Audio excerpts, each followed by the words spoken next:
we'll start back off that. I hate fat people. Yeah. I can't do it anymore. When I see a large person, actually what made me snap the most was it was my daughter's second birthday, and we had my whole family over for her birthday cake and like presents and all that stuff. And they're all really large people. Yeah, and then we're serving cake and they all said no. Oh, I'm trying to watch my weight. I'm like, you're all like 200, 300 pounds, like 55% body fat. Like you're going to have some fucking cake. Right. Yeah.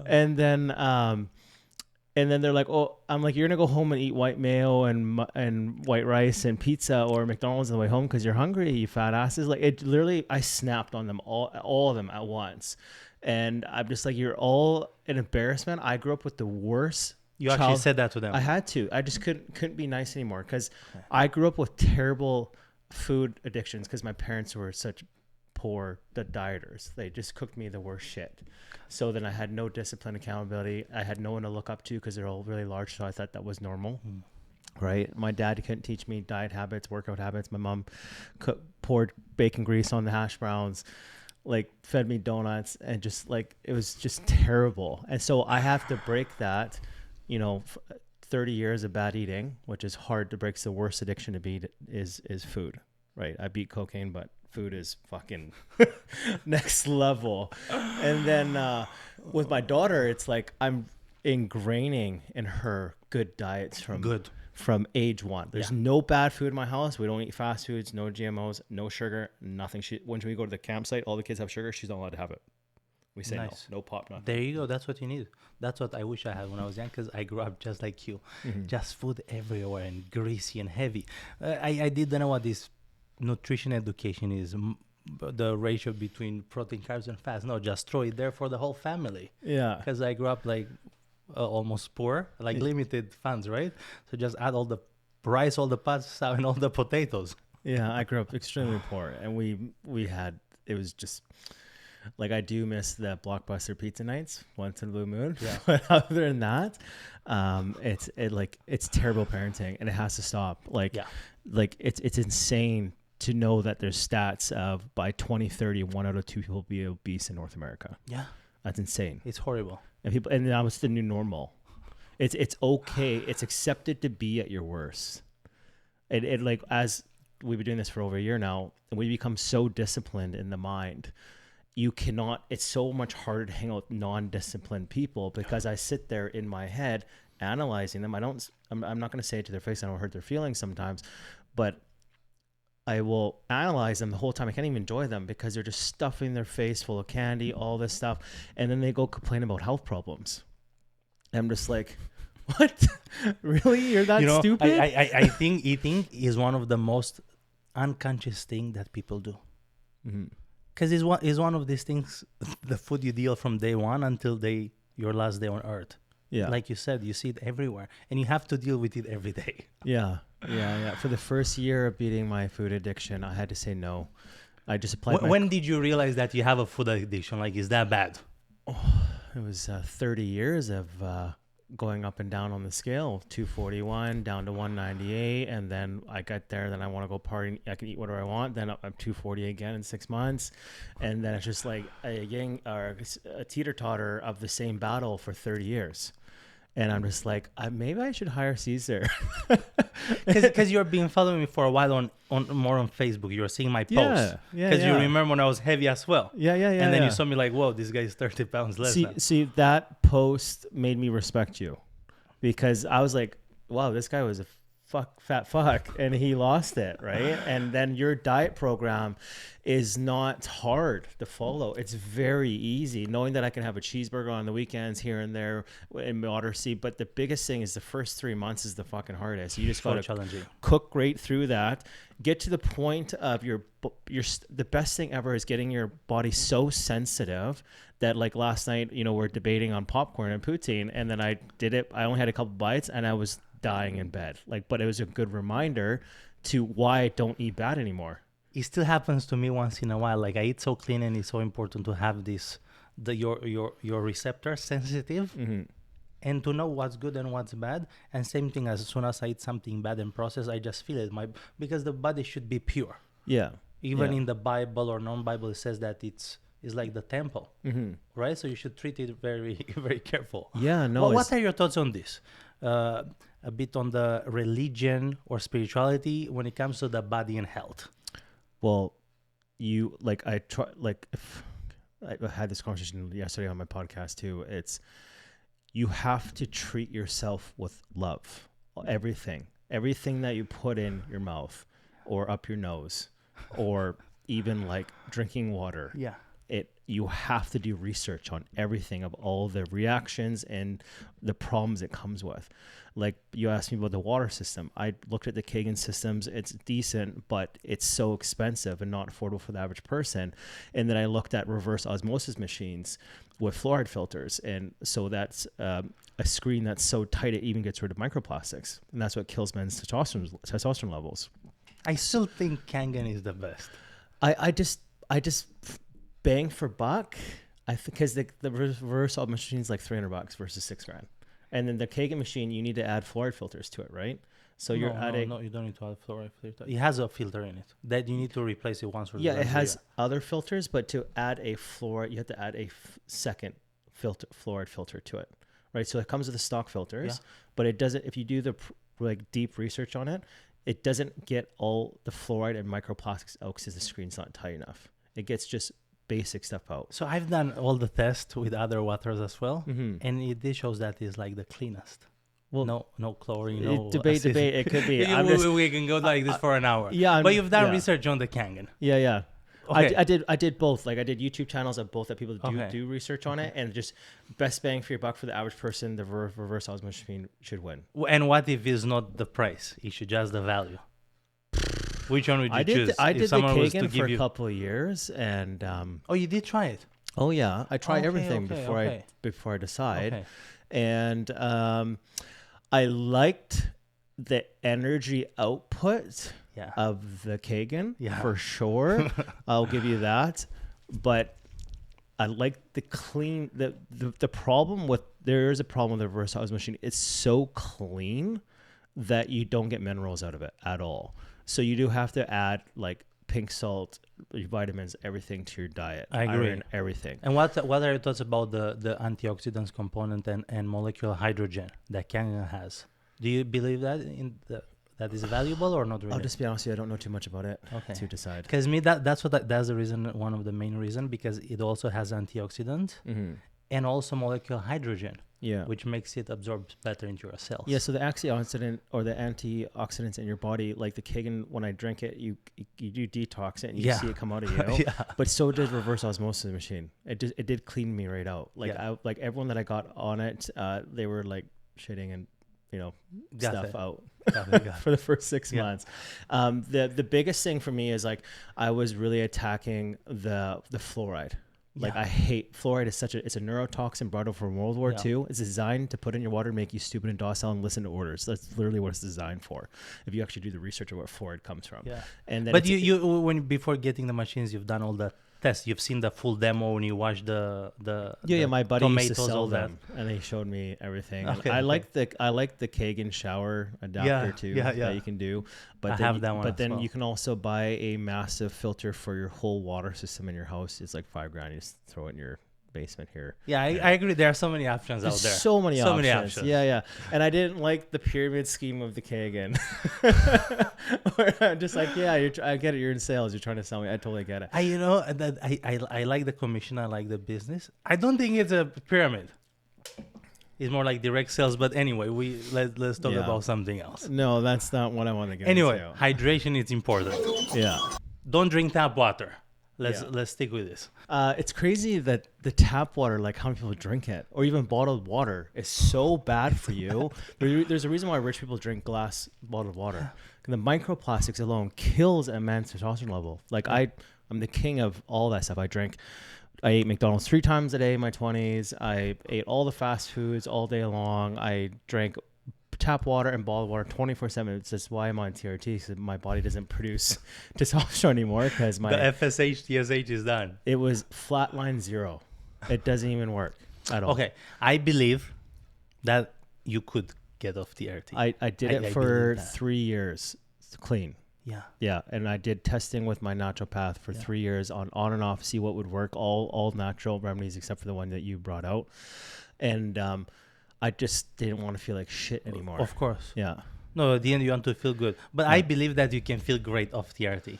that's your belief. I honestly, Maybe we'll I have try a medical a condition year though, from man. now. Yeah, I don't know. It's I don't. okay. I don't want to do it. You don't want to take the risk. No, I love TRT okay. because I did my 3 years of trying with a bunch of doctors. I have a thing called hypergodism or something where my body just won't do it. Like it's because I abused myself so bad. It probably would if I didn't abuse myself, but I was in steroids my whole 20s, like D-ball, all that crazy shit. Okay, what was the heaviest and toxic cycle? Throw all the components and dosages. I did. It was dumb. So I was doing blow plus steroids, but my steroids was I was doing 120 milligrams of Winnie per day for a year straight. 120? Yeah, and I was doing 4 cc's of tests. I can't remember what it was, but 400 cc's a week, and Anavar added to it, and D-ball for a year straight. Wow. Yeah, and then I came off for 6 months without doing it properly, coming off because I was 20 and being a moron, and drinking booze, and I would crash so low, gain like 50 pounds, and then I'd be like, oh, and then I'd get back on it because I felt like a god on it, and I did that from 22 to 28. But you felt strong. Or Felt no? great. Yeah, I was jacked. Like Yeah. Superman. Yeah. How but was your mental health? Yeah, Like, I'll get to that. That was the worst part. So I don't remember anything from ages 22 to 28. It's all a mental block. Like I when I got clean off, I got clean off everything, steroids, everything, and fast foods, everything. I just went cold turkey, went from a total loser 10 right down to 0, and then restarted my life back to when I was 18, when I was clean off everything. wow. And I restarted from that on. And then when I started going out again, people come to me, wow, you're so much nicer. I'm like, what do you mean? And I'm like, I don't remember anything. This is the reason why Facebook, I don't delete any pictures because it's a reminder of where I came from. Like, it's like 10 years ago today, you're doing this. I was like, whoa, look, my eyes are pinned, right? And then I don't remember it. It's like, maybe it's like I developed this when I was 18, when I went through my first heartbreak. It was so traumatizing for me that I got cheated on, I got broken up with, because I gave her my everything. So I was raised, you're with the one and done, and that's it. And then I met reality, and then I couldn't get over it. So after 2 weeks of like just mental craziness, my mind just starts blocking memories, so that I don't remember it. And that's Was just that bad? It was that bad. Yeah, it was that traumatizing for me. Yeah. Wow. And then I apply that practice to major events in my life. So if you don't remember it, you don't go back to it. If that makes sense. It just works for me. Why would you go back? Yeah. Like, why would you dig in something so... Yeah. So I had a lot of apologies to do. Okay. Yeah, I did. I even met Sean Sue. She was a fling of mine back in the day, and I treated her like shit. And then I ran into her, and the first thing I said to her is, I'm so sorry. Okay. and she's like, that means so much to me, and I haven't seen her in like 15 years. I think that's respectable. That's yeah, admirable. because I don't remember it. I call that guy someone I don't know, like egotistical. When you're running so high on testosterone and drugs and money at the time and girls and clubbing, you just think you're king shit. Yeah. Ego was unchecked. Yeah, I see. And it's such an embarrassing. How is he now? How is he today? It's The good. ego. I keep, as long as I keep the TRT under 26, she's good. I don't get the ego anymore. I get psychopathic anger problems, where like so now if I get angry, I just go quiet, and I won't say anything for an entire day. Okay. Like if I'm mad at someone, like if my girl knows if I'm mad, don't talk to me. It's because I need to calm the voices. Because you might regret it later. I have very good control. I never hurt anyone in my entire life, but if I ever act out on what I think, I'm going to jail the next day. Yeah, like it's crazy. I don't think about punching someone out. I think about how I want to be their best friend for an entire year, study everything I love about them or they love and all their weaknesses, and then attack them and kill them slowly and watch them burn inside or let them destroy themselves. Like I fantasize about that when I'm mad, and I sit there and plan it all out of my head of different variants and different possibilities of like how I want to see them bleed the longest. And then when they're done, they beg me to stop. Like, just, it's weird. Yeah, It's my one weird thing I have. And I just like, let's just try to take my mind off things. So like, but you are in total control of that. total control. Yeah. Like last night I was, just like I was telling you, like when you get so successful in life, and the more money you have, the more unhappy you are. So why do you think is that? Like, why do you think is unhappy? Because it's too much stress, so many things to deal with, or what? I think it's because I watched Dan Brazilian say this, and he said it perfectly. When you become to a certain point of success or financial money, your excitement level is very, like, he will get a Ferrari and he's happy for 3 minutes. Okay. And then after that, it's just a Ferrari. This is why you see them being sold after 500,000 K, whatever it is, because it's the excitement getting to that point, and then you hit it, and it's like, I sacrifice what to get this? It doesn't mean anything. It has no fulfillment. It's no happiness. It's very materialistic. Like you can have, that's why you see the richest people in the world with no kids or no family. They're the most unhappiest pieces of shit. Yeah, they hate themselves, and they're cope drugs or booze just to feel something. And then just like, I got there so fast with my careers and being an entrepreneur, that I'm like, okay, I'm here.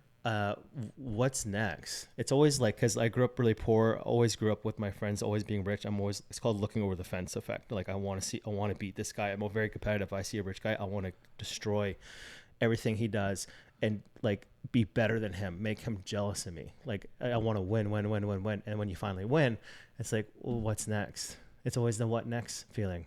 It's like, I don't know what else to conquer. So like the diet thing is a great thing to conquer because it's probably the hardest thing I've ever done in my life. There's always something to accomplish. So when I hit the goal weight, then it's like, that's amazing. But then it's keeping it off.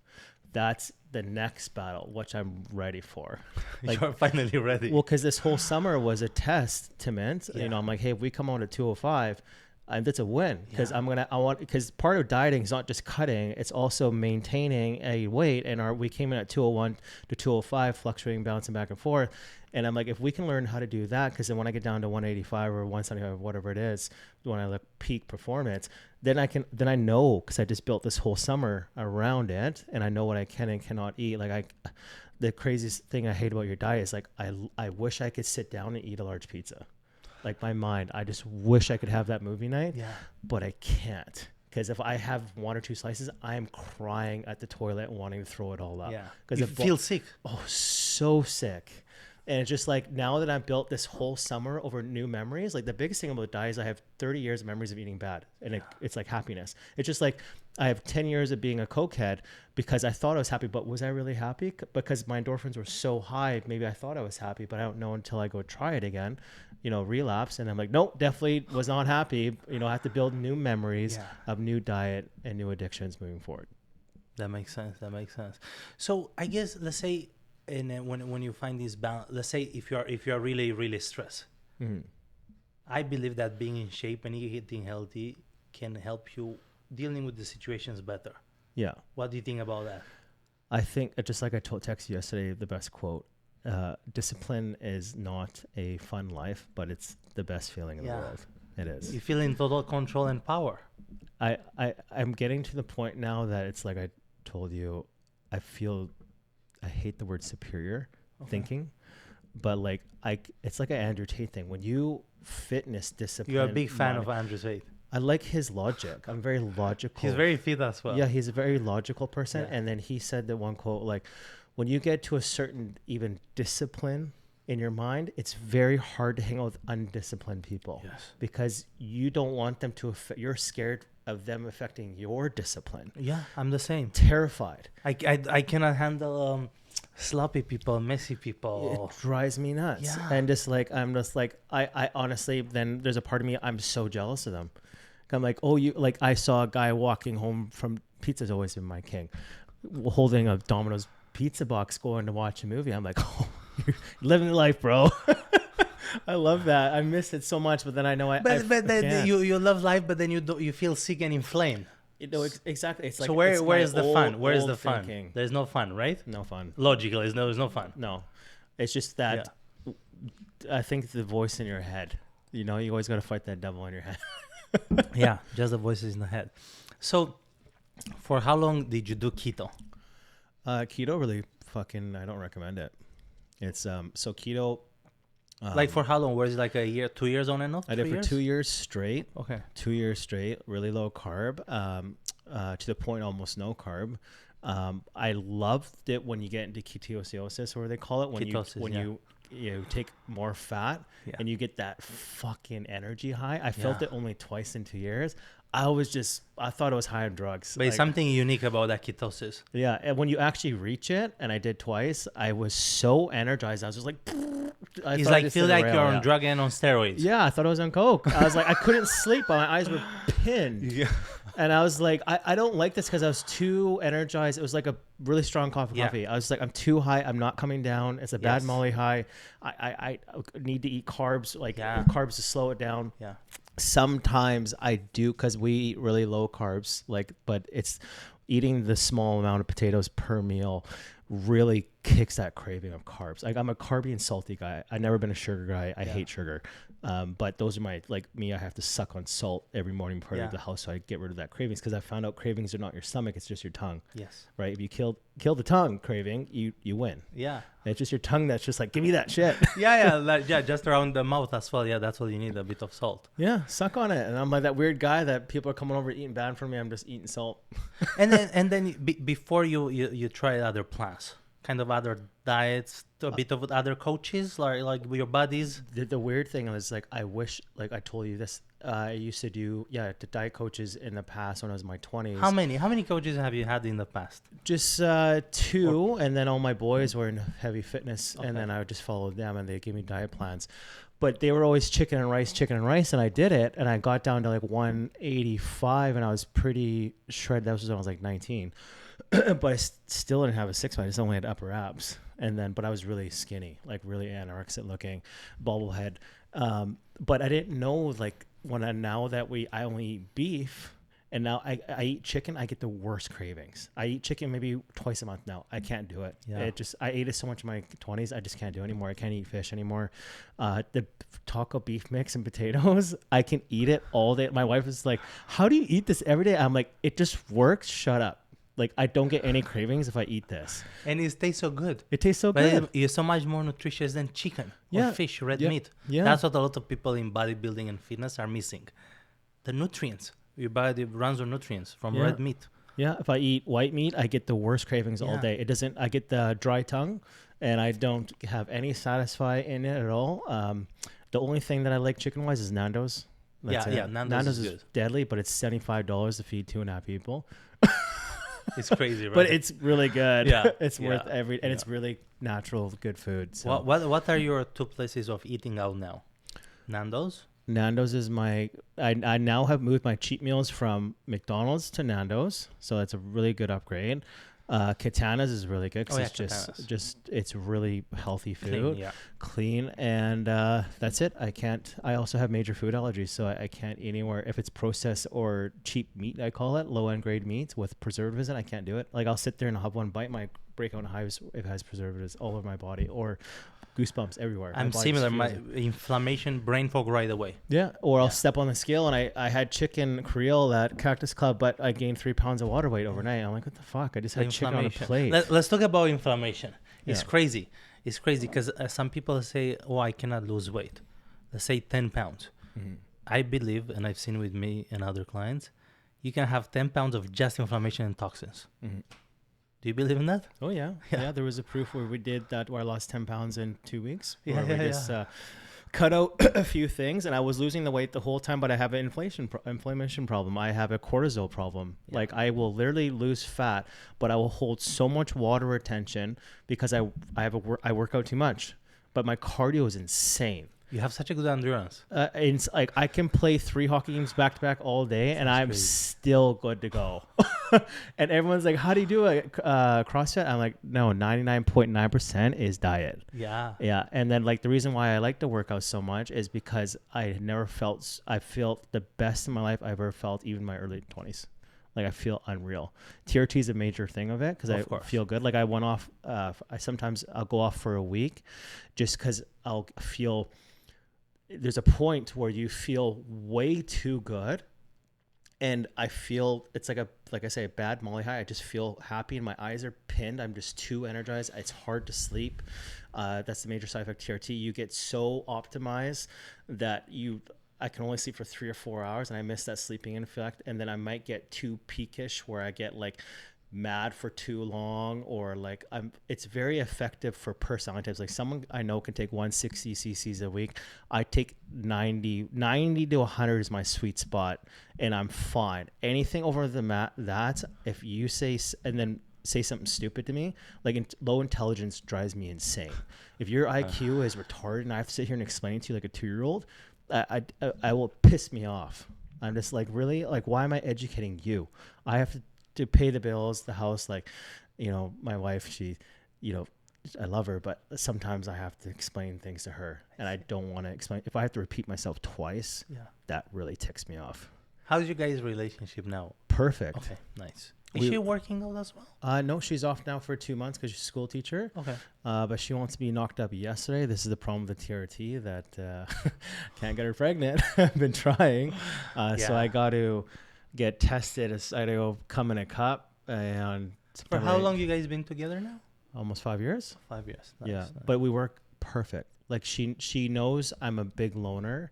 Okay. I like to go eat. Like I like to go see a movie by myself. I'm the same. I like to go eat food by myself. I'll go to Nando's by myself. Because I deal with my job. I deal with people's personalities and emotions all day long, and I need that break. I love my family. I'm very present, but I need that, like, summer. I look forward to it because she's at the lake house with the kid for 2 months. I go visit on the weekends because I would stay here and work, but I have the whole week to myself. And then they're back full time for 8 months straight, starting September 1st because of school. And then, during the day, I get that 8-hour break. But I think that's so healthy in a relationship to have each other's space. Yeah. Not to do everything together all the time. We even sleep in separate beds now. Yeah. There you go. Love it. Best thing we ever did. Yeah. And then you get along. Yeah. We will cuddle. Sorry. So out of 7 days, we'll sleep together 2 days a week. You have a system. And we have a system. It's also because she wakes up at 6 a.m. Nice. I don't get up till 10 a.m. Yeah. And her job is the baby. I pay all the bills. That's our job. So. And you guys discuss this. We have it in writing.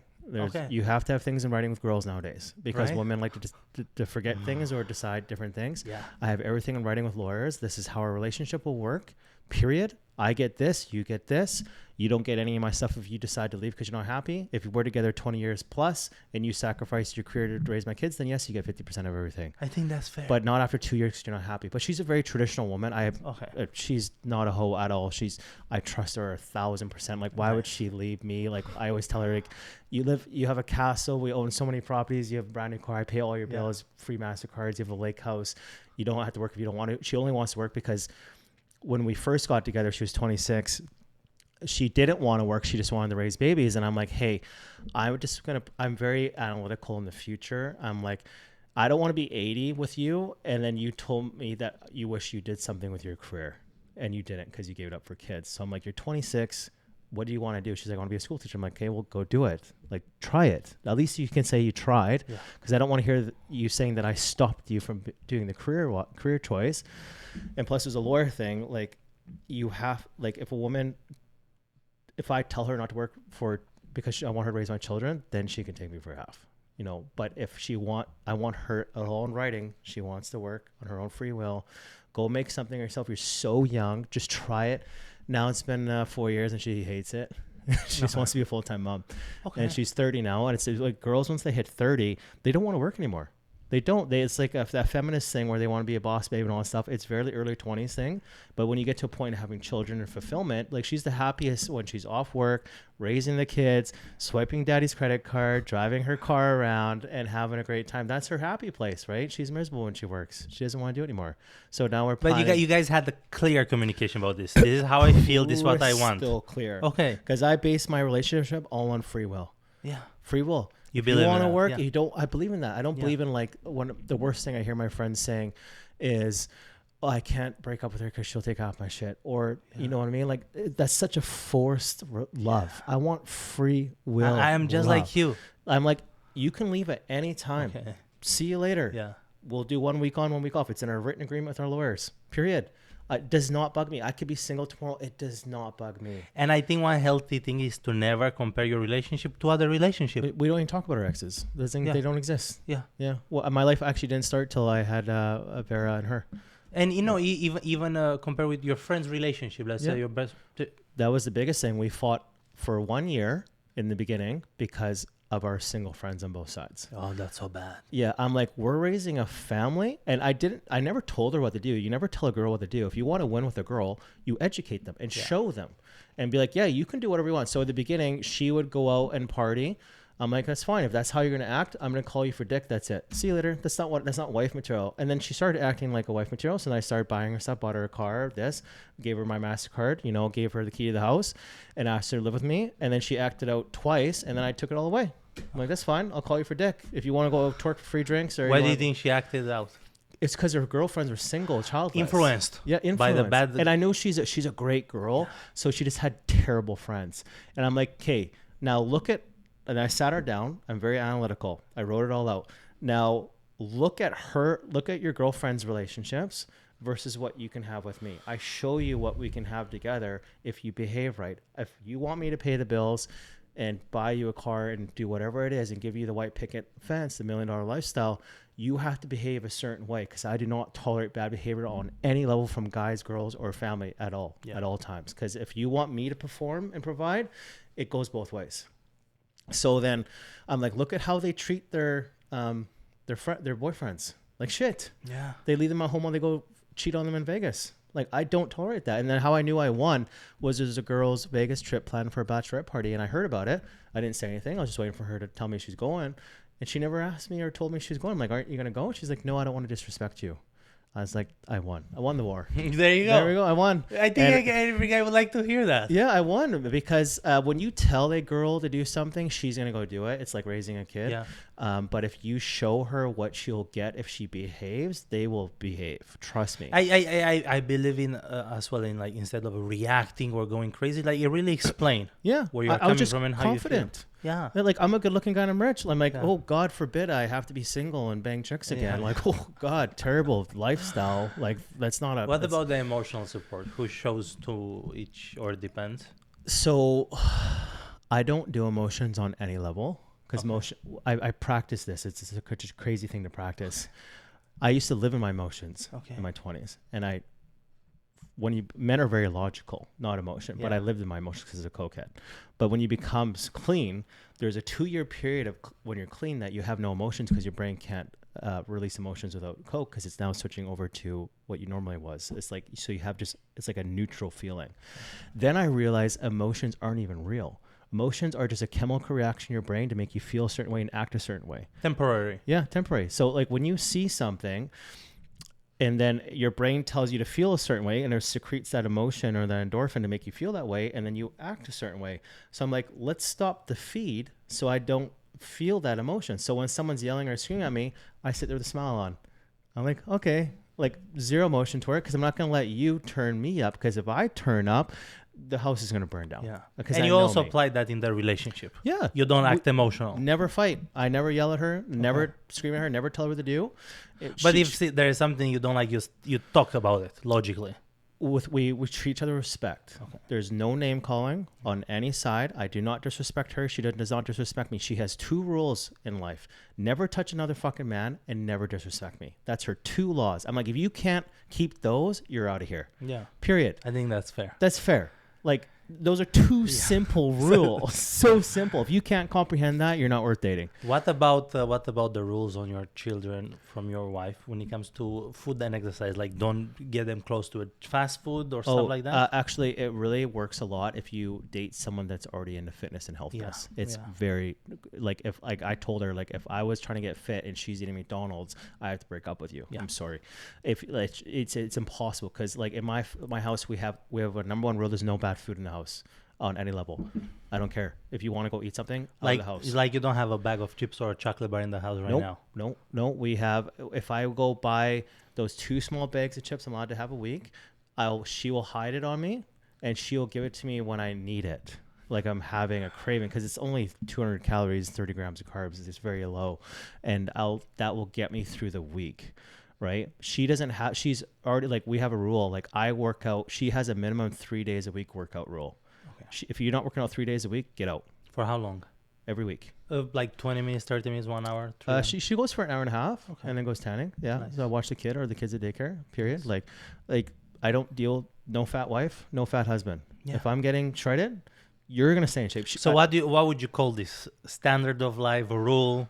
You have to have boundaries in a relationship because it's my job to keep her in check and it's her job to keep me in check.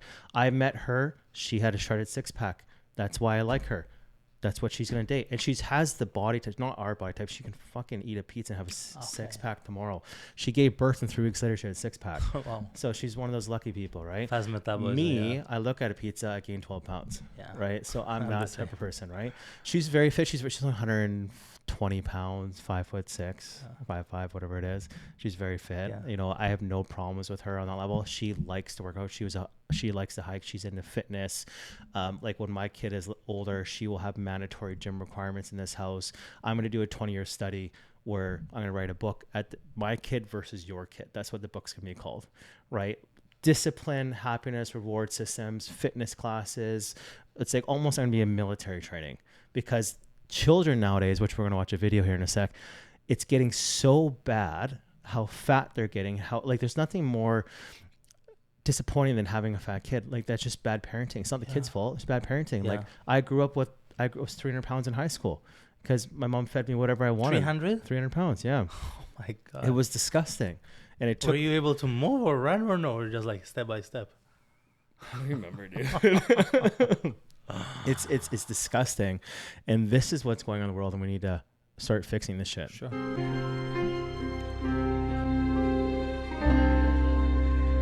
3 pounds or 24 kilograms, the same as an average 7 एक दिन इसका दिमाग का नस फट गया और वो खत्म हो गई rapidly. By the time she'd reached 10 months old, You know, that's definitely on the extreme case of things. Yeah, but sad. It's getting there. And like JFK said before he got killed, there's nothing more embarrassing than having a fat kid at home. Yeah, well, this is like it's like incapable of anything. Yeah, you're giving it like when I see girls that are in high school or elementary school and they're already like huge, I'm like, you have zero chance in life to be happy at all. You're not happy inside. You're miserable inside, and you're just developing addictions and health problems you have to get over. What do you think about these people when say, whether it's an influencer or someone from the community or a trainer, just like yourself the way you are? That's called body positivity. Yeah, well, I It's the hate most that. embarrassing It's thing I've ever heard. horrible. It's embarrassing. It's settling for less and being passive. I said this quote before and I'll say it again. Good friends will hold you accountable and tell you you're a fat piece of shit or you're broke ass or your car is an embarrassment. Get your money up. Let's get you fucking to your peak optimum performance. A bad friend will accept you at your worst. Yeah. That's bad friend. Just like my mom, for example, you know her really well. She, on her birthday, all the whales come over her birthday. She's been working out with me. I've been like helping her work out and figure things out. She's been getting weight off because she's like 60% body fat, you know, starting to not be able to walk. I'm like, Mom, get your fat ass to the gym with me. I got you 30 off before by just working out and exercise. Let's apply this again. I ran into her at the store that she tells you. Yeah. I ran to her so multiple times. I always say hi to her. Yeah. And then everyone else is like, no, it's okay. It's your birthday. Have the carrot cake. You know, go do this, do this. She's now down 30 pounds. And her husband, Martin, was like, how much more weight do you plan on losing? I like you big because then no guy wants you. And when my mom heard that comment, she ran downstairs in the fridge, ate everything in the fridge. She's like, you want to keep me fat? And like started stuffing her face, like having a awakening moment. And then she calls me. She's like, everyone wants me at my worst. Everyone loves me at my worst. That's the most saddest thing ever. Like my brother, I'm like, why do you want mom so fat? My mom is like 230 pounds, 5'5". It's embarrassing. It's disgusting to watch someone come in. You're a representation of my family and you're that fat. It's an embarrassment. This is what we had to go back to 100 years ago where you are a representation of your family. When my wife leaves the house, she's covered up. She's a representation of this family. When I leave the house, I look like a boss. You know, I am the boss of the house. I am the man of the house. It's my job to get us to point A, point B, be a security officer, make sure we got millions in the bank, we have a good lifestyle because I'm in charge. Yes. Like there's nothing more embarrassing than having a fat dad in the house that's a broke loser that works 9 to 5 in a construction job. It's embarrassment. Like this, like how is your kid going to look up and to aspire to be that? Your kid is going to be that. Yeah, because the parent should be the biggest role model. Your dad is your superhero. He's exactly the superhero. I believe in that. But there is the 1% chance. Like I grew up with poor people, you know, they still live in trailer parks. My dad. Martin is not your real dad? No. Not That's biological. My stepdad. No. Okay, I love my real dad. My dad is the best teacher on the planet. You guys stay in touch? Oh, every day. Yeah, we talk every day. I see him every day. Yeah. No. How is his body shape? So I got him on TRT. Okay. He's 62. Okay. I got him down 35 pounds just by tweaking a few things. He's at the gym with me, and he, a month and a half in, he's like, I don't feel anything. I'm like, just wait. You're just so unhealthy. He went to my doctor, my naturopath, and he was 56% body fat, and he has major quadruple bypass surgeries. Like he's like on the way out. His heart's clogged up. The doctor put him on the scanner. He's like, you need to lose like 60 pounds. My dad's like, in his number, 60 pounds is such a big number. It's not. I got you 35 off in 2 months. I got 60 down, so. Yeah, it's not hard at all. You just got to be consistent. Yeah. And then it kicked in for him. And then he's just like, he's back to his 30-year-old self mindset. Like he's back at the gym. He like alpha good. Mindset. Okay, nice. He's got proper healthy testosterone levels. He just feels, he's like, I feel amazing. Thank you. Like, so how do you feel deep in your heart, in your soul, let's say a year now or right now, just knowing that this whole family that you care and they care for you at some level, that they're so unhealthy? So is it a bit of sadness, disappointment, or just pure hate and dislike? So I did a family tree. This is where you have to start from the beginning so people understand. So my Grandpa Bernard was an old school Austrian guy. They were all, as a family photo of all my great uncles and aunts. They're all fit, jacked, you know, like really successful, rich people. He died in a tree accident at 23. That was my mom's dad. Then we call it Coach Mavis. Coach Mavis is my grandma, drunk, fat, crazy woman. She takes over the family and the money, and the family just completely dumpster dives, you know. Divorces, drug addicts, alcoholism, broke as hell, lost all the entire family's fortune, just dropped. And then everyone had, all the kids and grandkids are all fat, you know, all having kids at 15 and 16. They're all 300-pound women, like disgusting and embarrassment. So the family I believe in a family dynasty, how our ancestors used to do it because it worked. Like you took over estates and stuff like that. So now I'm building my own estate. I'm breaking the chain of that chain. And I'm going to apply my practicing and military training and discipline and rule with an iron voice, you know, and lead by, the biggest thing is leading by example. The reason why I couldn't start this podcast for a year because I wanted to get the 40 pounds off. I didn't want to be a fat loser. When did you start it officially? Everyone told me I should do a podcast for a long time, and then the biggest thing was thinking about the name here, and then explain the meaning and the colors and the star behind. So these are my colors for just all of my companies that I do. I just like it, and I've been watching podcasts my entire life, and the main thing that's missing is a podcast for men to make them better. Nobody wants to call them out on it. Like there's the Fresh and Fit podcast, which is really good. Yeah. Okay. There's the PBD podcast, but direct men accountability and attacking them. Once you make men strong and accountable, men are logical. If I said to you, hey, you know, you're a broke loser or you're a fat loser, thank you. Like to me, that's awesome. Thank you for being honest. Now I'm going to go better myself because I didn't know. Yes. And then, you know, once you make men strong again, then women fall in line. Feminism's over. Kids are strong again. Society is strong again. Your society is only strong as your strongest males. And when I saw the military stats of the recruitment numbers down 64% just because of obesity problems, that's why they brought back the military draft 18 to 24 men and women in the United States, and they're going to do UK and thinking about Canada because the men here are so weak and pathetic that the next 20 years we don't have a military. Crazy. Yeah, like our freedoms are gone the next day. It's crazy, and I'm a very analytical man, and I have a daughter growing up in this world, and I have more kids coming. But then you, for your daughter at one point when she's going to be an adult, you would want to be with someone which is a reflection of you, someone similar like you, right? So this is my 20-year program. Okay. Is that I believe, so like I did a podcast, why do women date or bang broke men? Okay. It's because their moms did. Why do women date bad men? It's because their moms did. Okay. So I'm a firm believer. I'm going to be the strongest man I can possibly be. So my daughter sees that growing up and she knows what a real man is. So she only dates real men, aspires to date real men. My worst fear is her bringing home little broke G unit in my house. Like, get the fuck out of my house. You're not worth my daughter. That'd be the worst day. The worst day of my life. So I believe she needs to have the standards, right? Standards. Yeah. I want her to love herself, have value in herself. She's not going to give herself up to some loser. I want her to bring a man of worth, a man that's going to look me in the fucking eyes and ask me permission for my daughter. And then I will decide if I want my daughter to be with her. Because I think fathers decide what's better for the daughters than women themselves. Women make terrible decisions. Absolutely terrible. They're like, oh, I dated this guy. Or like I always talk to younger girls just for perspective. I'm like, what's the point of dating in high school? You're just going to, develop more emotional drama because you guys broke up and didn't work out. Yeah. Well, because I'm bored.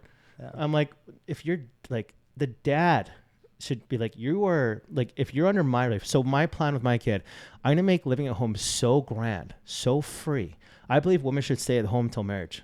Like, men and women are totally different.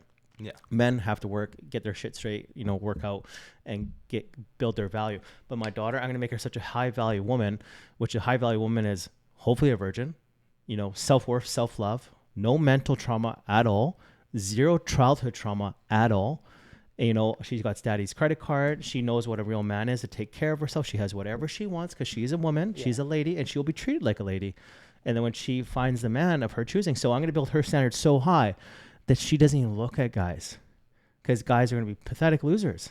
Hopefully this podcast changes a few of them. Yeah. And she's going to watch these 20 years from now. Yeah. Like, if she's a high value woman, she's going to date a high value man. It's like, if we go, I watched studies of our ancestors. Ancestors knew what was going on. They had a man. There's a reason why women were courted to marriage or virgins till marriage, for a reason, because they created such high value women that they attracted high value men. And they courted them to high value men to create high society. Now people are just having kids with anyone. This is why our society is falling apart, is because kids are growing up with zero discipline, zero accountability, addictions from day one, terrible parenting, terrible mom and dads. The kids have no chance from day one. It's an embarrassment. My wife works K-5.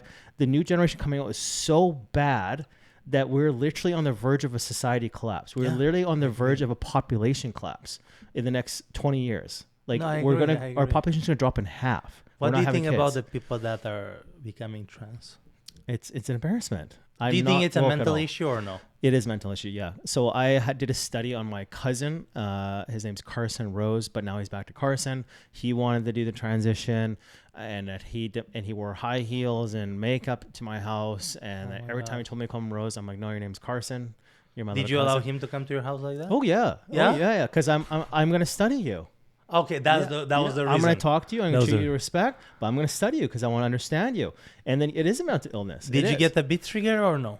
I don't get triggered. No, I don't let it affect me. I feel just more like, I feel more angry at the parents. Okay. My cousins. Like, you let my. But you didn't feel to tell him something to your straight to his face, like, hey, you are messed up, or. I believe the gay thing is real because I have a lot of gay friends, and like they're totally happy, but attacking kids and telling them they're fucking trans.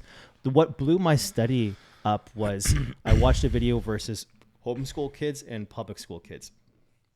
The homeschooled mother asked their kids what a trans is. They had no idea because they were never introduced to it. Yeah. Right there blew the study apart. They're only introduced to it at a young age because kids 1 to 7 are the most impressionable. The reason why they're twerking in front of kids, and talking about trans or cut your dick off, is because then you put it in their mind. And now K-5 or even high school, a lot of kids aren't gay or trans, but if you're a straight white couple, you're a loser now. And if you're not binary or gay or trans or have they, them attached, you're a loser. So a lot of kids, just to fit in, they'll pretend to be like that. Wow. Like, back in the day, if you weren't playing rugby or smoking cigarettes, you're a loser. Yeah. And now this is the new thing. And then Carson finally graduated, and then he's like back to normal mindset. He's like, I just went through a phase. I'm so glad I didn't do hormone blockers or the trans thing. There's a study, I think 90% of kids that go through that and they come out of it, it was just a phase, just a high school to fit in, to be cool. Like my brother's girlfriend's all about that, and I make fun of her all the time because she's a fat feminist. She's a large whale. I call her a total zero, and because she's large feminist. My brother's a simp, stays home, pays the bill while she goes and parties and travels and doesn't post any stories of what she's doing. And she's a they, them, and all of her friends are shaved head feminists. And, you know, it's just like, I'm like, bro, like, what are you doing here? What are you dating this chick for? Yeah. She's not even give you kids. She doesn't want to give you kids. Oh my God. What are you doing? Are you planning on having more kids? Oh yeah, we're trying right now. I probably got to get on the HCG in Clomid to get her knocked up. Yeah. That's what I did the first time, worked first try. How many kids do you want to have more? Or whatever. She wanted 5, but we reduced it down to 3. Okay. Yeah, and now she's 30, so we got to bang it out. But for sure you want a boy, a son. Or you don't care that much. I love being a girl dad. Yeah? Love it. Nice. I would love a son just because I would love to raise a product of a real man and like really practice my study. And because I'm a very, like, my people ask what I do for fun. Discipline is fun for me. And I like studying things, learning, because I want to see if I'm wrong. So I want to prove myself wrong or prove other people wrong. And if you see that you're wrong, you're just going to accept it. Yeah, very corrective. I love it. I'm very open. Please prove me wrong, because I want to know I want to know what's going on with society. It's my job as a being here to study things, analyze it, and fix it. Because I like my podcast intro is about the 1930s, how beautiful it was back then. I watch movies and I cry about it now, how perfect people were back then. It's crazy. Like, everyone was fit, respectful. They were, you know, accorded, you know, they had respect for each other. They're disciplined, you know, discipline comes through fear.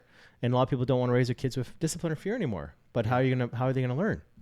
So you're going to keep this podcast for men only? No, it's for men and women. And women. You're going to have women as well? Oh, yeah. I attack women too. Like, I'm very 50-50. I'm actually maybe 60-40 more on men. Because I when I go to the gym, I see 3 alpha males. And right now, the stat is for 100 people, 10 are alphas, 90 are beta males. Crazy. Beta males drive me nuts. I can't even talk to them anymore. Like, you're an embarrassment. Chasing girls around. Okay. How would you describe alpha male in 5 categories, 5 details? 5, disciplined. Okay. With everything. Finance, relationship, emotions, religion, God. Confident. 0 tolerance for bad behavior from both sexes. It's his way or the highway. Mentally and physically tough. Like, being able to carry a lot, go through a lot. I think the biggest thing that trumps all that, because I'm a big pro family, is a man that can lead the fucking household no matter what. So his woman can stay home with peace of mind in her head. Yeah. Now, this is where I'll attack men on this, because I understand why women are complaining about. A lot of women, there isn't alpha males out there at all. Do you think you're an alpha when you're overweight? Still some or not? I've been an alpha since I was a child, but I'm more than there's a one step I'm below. I am an absolute alpha mindset. I've always been since a kid. Even when you're heavier. I always thought I was perfect, not perfect, but I always thought I was tough. Yeah. I'm mentally tough. Like, I'm physically tough. Like, when someone tries to fight me or talk shit to me, I honestly laugh because I'm not scared of people at all. But you know how to fight. I fought for 5 years. Okay. Like, I can take a beating, but I can also but I know I'll never lose. I may lose the fist fight if someone beats me up, but I will not lose that war. I'm more scared of myself. This is why I try to. But you know how to throw a jab or a cross or something like that. Oh yeah. I got guns too. I'm not scared. Like, I'm well trained in shooting. Nice. I'll put the mask on. I'll go to war. Like, I would love to be in the military. I've tried to join a few times. A few things stopped it. Really? But I love it. Like, I'm just very pro toughness all across the board. Like, when they did the draft, I'm like, thank fucking God. I'm almost jealous I wasn't 18 because I would love to go and just lead by example. Like, I think it's the best thing for humans, for men. Like, Spartan training. Yeah. They should bring that back. Right? Yeah. Toughen them. That's why I love the fighting, the boxing, kickboxing, all the MMA. It's so therapeutic. Yeah. Oh, it's so good. And even if you just hit the bag by yourself, just to be able, just to know that you are able to move. The reason why I stopped fighting was because would hit, my wrist went, and I couldn't hold a hockey stick anymore. Okay. And so you love hockey so much. I love hockey. Hockey keeps That's your favorite sport, hockey? Because I've done it since a kid, and I hung out with these guys since a kid, and they're all clean, and I'm really good at it, and I don't like doing anything. Are they pretty fit as well? So my teams, I have run 2 teams now, and I have a new rule. I kicked a few people that are not. When I got shape, I kicked these 2 guys because they weren't in shape. Nice. I'm like, I can't look at you. What did they say? They, since I bring discipline, people don't challenge me at all ever. I kind of get bored, like, because I like. But they respect you as well. They're a bit Because I very like. I have a guy on my team, Andy. He's the one guy that I actually look up to. Okay. He's a fucking tough motherfucker. He's fit as well? He's 6'6", fucking 220 pounds, jacked, and he fights all the time. And I actually picked a fight with him. This is how we became friends. I picked a fight with him 6 years ago, and he was scared of me. I'm like looking up at him. I'm like, dude, you could you never show weakness ever, right? But I hold my ground, and like even though if you know the guy is gonna kick the shit out of you, you hold your ground. Don't be a bitch. Like a punch is a punch. Who gives a fuck? Like I said, I'm more scared of myself because if you beat me up, I'm going to spend the rest of my life destroying you. Your finances, your family, everything you love. I'm going to find you. I'm going to destroy everything you love. You're going to take all the ways around too. Yeah, and then I'll be obsessed about it and until I win. And I don't care if it takes 20, 30 years. Like, I will never forget. Like, I've gotten people back 10 years later. Like, got them back good. Like, I'll pretend to be over it and they're friends and they shake my hand, but no, I'm gonna fucking get I have to be even with everyone. I never attack anyone. I never hurt anyone. I never rip anyone off. But if you're gonna fuck with me, I'm gonna destroy you. And like my cousin, we just went to war. I will never talk to him again. He asked me to fuck my wife when he was drunk. And I considered him my older brother. I'm more closer to my cousin than my own brother. He said that? Yeah, he asked me, and then I was so in shock God, that's horrible. I held it in for 9 months because he's a pro fighter. He's retired now, and I know he could kick the shit out of me. Okay. So right then and there, I'm analytical. I'm like, hey, I gotta ride my bike home. It's a 6-hour drive. I don't want to be in the hospital, or so I'm gonna think about this because I'm like still in shock. I'm like, did he really just say that to me? My brother, of all things, asked me to fuck my wife. I always seen him. Was he that drunk? He doesn't even remember it. But I've always seen him give my wife the eyes because my wife's hot and his wife's not at all. A lot of guys give my eyes to wife. I don't care if guys give them my wife, but if you're my family or my brother and you fuck, that's zero tolerance. Yeah. So I thought about it for 9 months and I tried to get over it. I'm like, he's my family. Please don't go after him. Don't go after him. And then I tried to get over it and I couldn't. And then I finally, after 9 months, I snapped when he snapped on me for something so little. I'm like, motherfucker, you asked to fuck my wife and you're going to attack me for this? I trying to get over this. And he doesn't even remember. Oh, it's suspicious that you would even tell me 9 months later. I'm like, yeah, because I'm trying to get over it. Why do you think you didn't tell him the day after? Like just a chat, just a conversation? But for one, my wife was there. His wife was there. Okay. We're at a family funeral. Okay. Or funeral? Not a funeral. What after someone dies, like a party, whatever it is called. Yeah. A wake. And I was like, and plus I was on my motorcycle and I was like, I don't want to get a fist fight because he's going to break my arm and I won't be able to ride home. That was the main thing. Okay. And then I told my wife that night what he said and she was so mad. And then I was just like, she's like, that cocky piece of shit thinks he can fuck me. Like he can say that. Are you going to do anything about it? And I was like, of course I'm going to do something about it, but I need to like be analytical about this because obviously we had a lot of business deals together too, financial, like a lot of money. So I'm like, I need these things to clear up before I say anything. So it all cleared up finally. And I was like, hey, now I have no ties to this guy. And it's eating me alive to be nice to someone. It was bothering you, right? Oh, yeah. He's my brother at the time. But you think if, let's say a week later after he said what he said, do you think if you just had a chat, hey, I'm upset about what you said, do you think that could have gone the wrong way? There's things in life that you just don't say to another brother.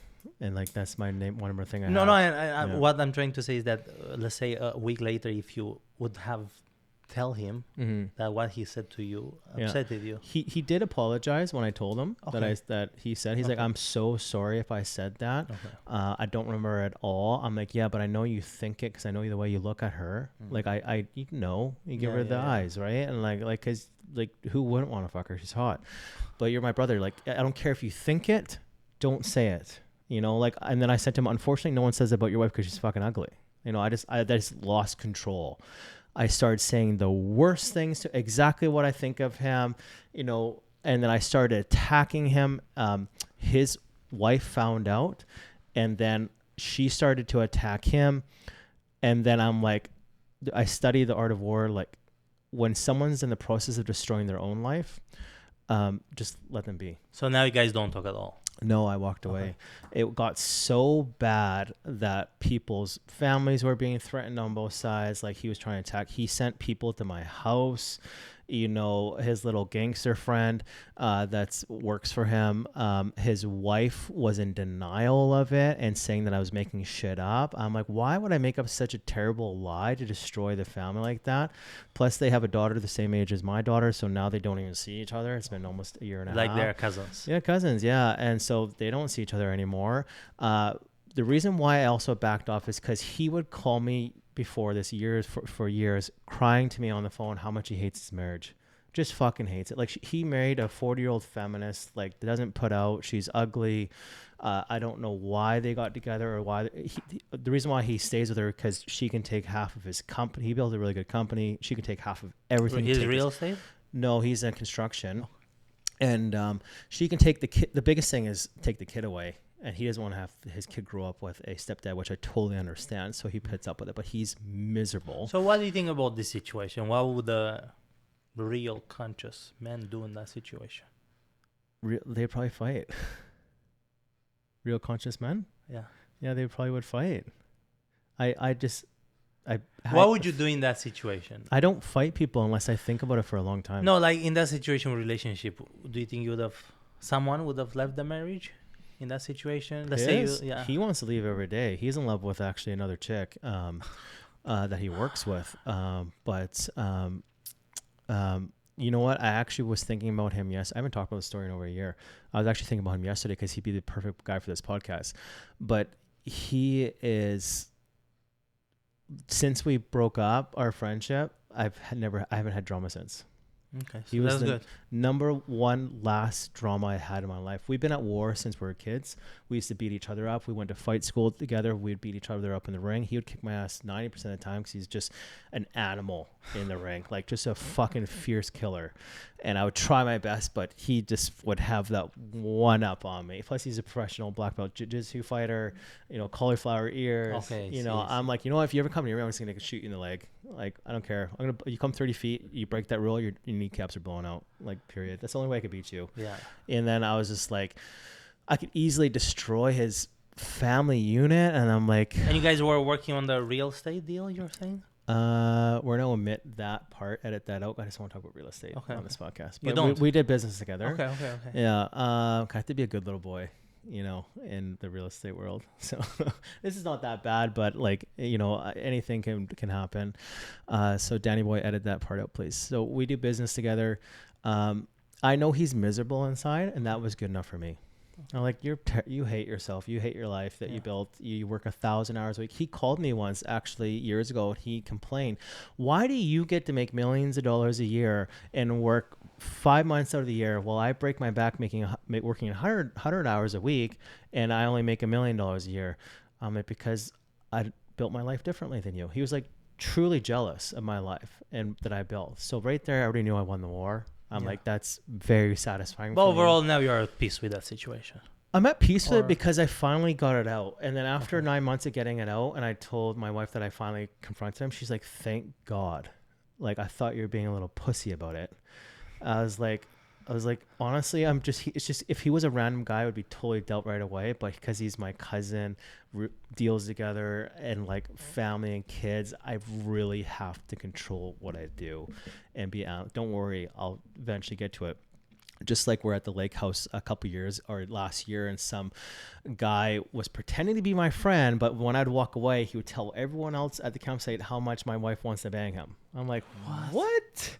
My wife doesn't have eyes for anyone. I know that for a fucking fact. Like, I am a top tier male. Like, well, what the fuck is she's gonna go after this broke guy that works 9 to 5?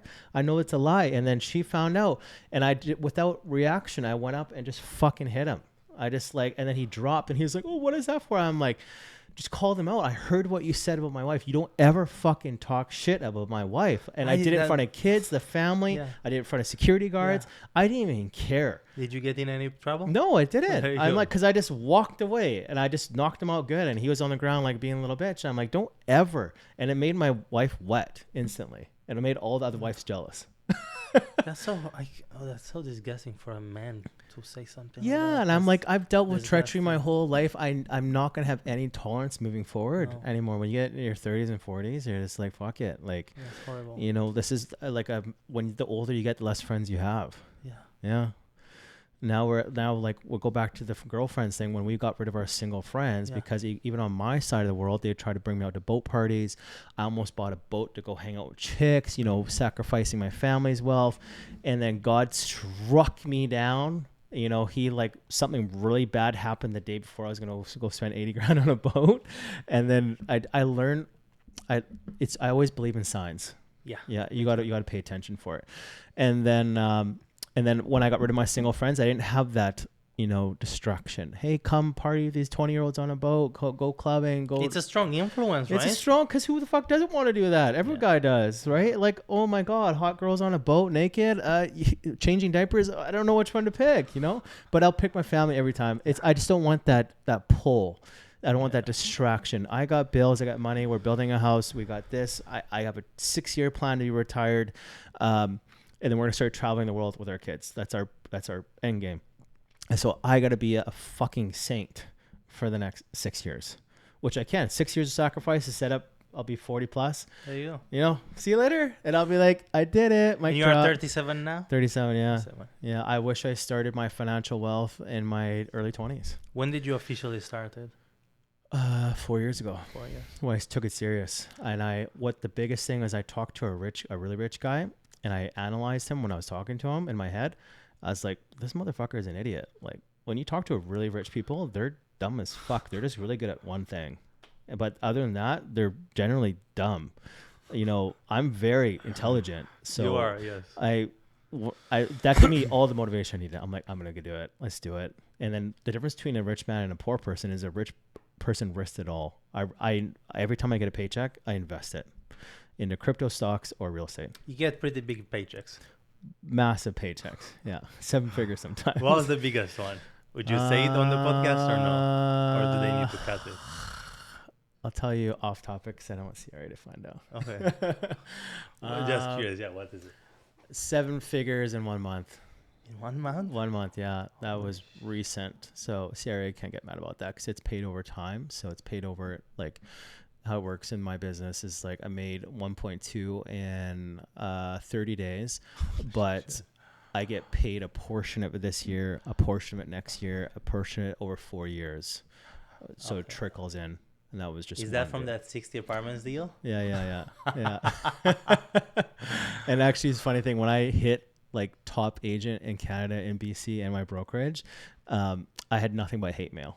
Oh, really? Yeah, just nothing but hate. I see your signs now everywhere. Yeah. Did you just start putting them this year and last year? I do the signs as a flex. Like, it doesn't work at all. I have my name actually coming up on 30 more. I'm just gonna be so annoying. But the benchmark, the benches and buses are a waste. They don't work at all. No. It's just a flex on other agents. It's all it is. Social media barely works. It's just a flex. Who do you respect in your industry? 2-3 people. Who do you look up to? So when I got the hate mail, I had a meeting with my boss and I sat down with him for lunch. I'm like, from now on, because he's the one that told everyone about my success because he was gloating that I have a 7-figure agent. And then then everyone's starting to attack me. Are you a Stonehouse? Yeah. Oh, omit that. Yeah.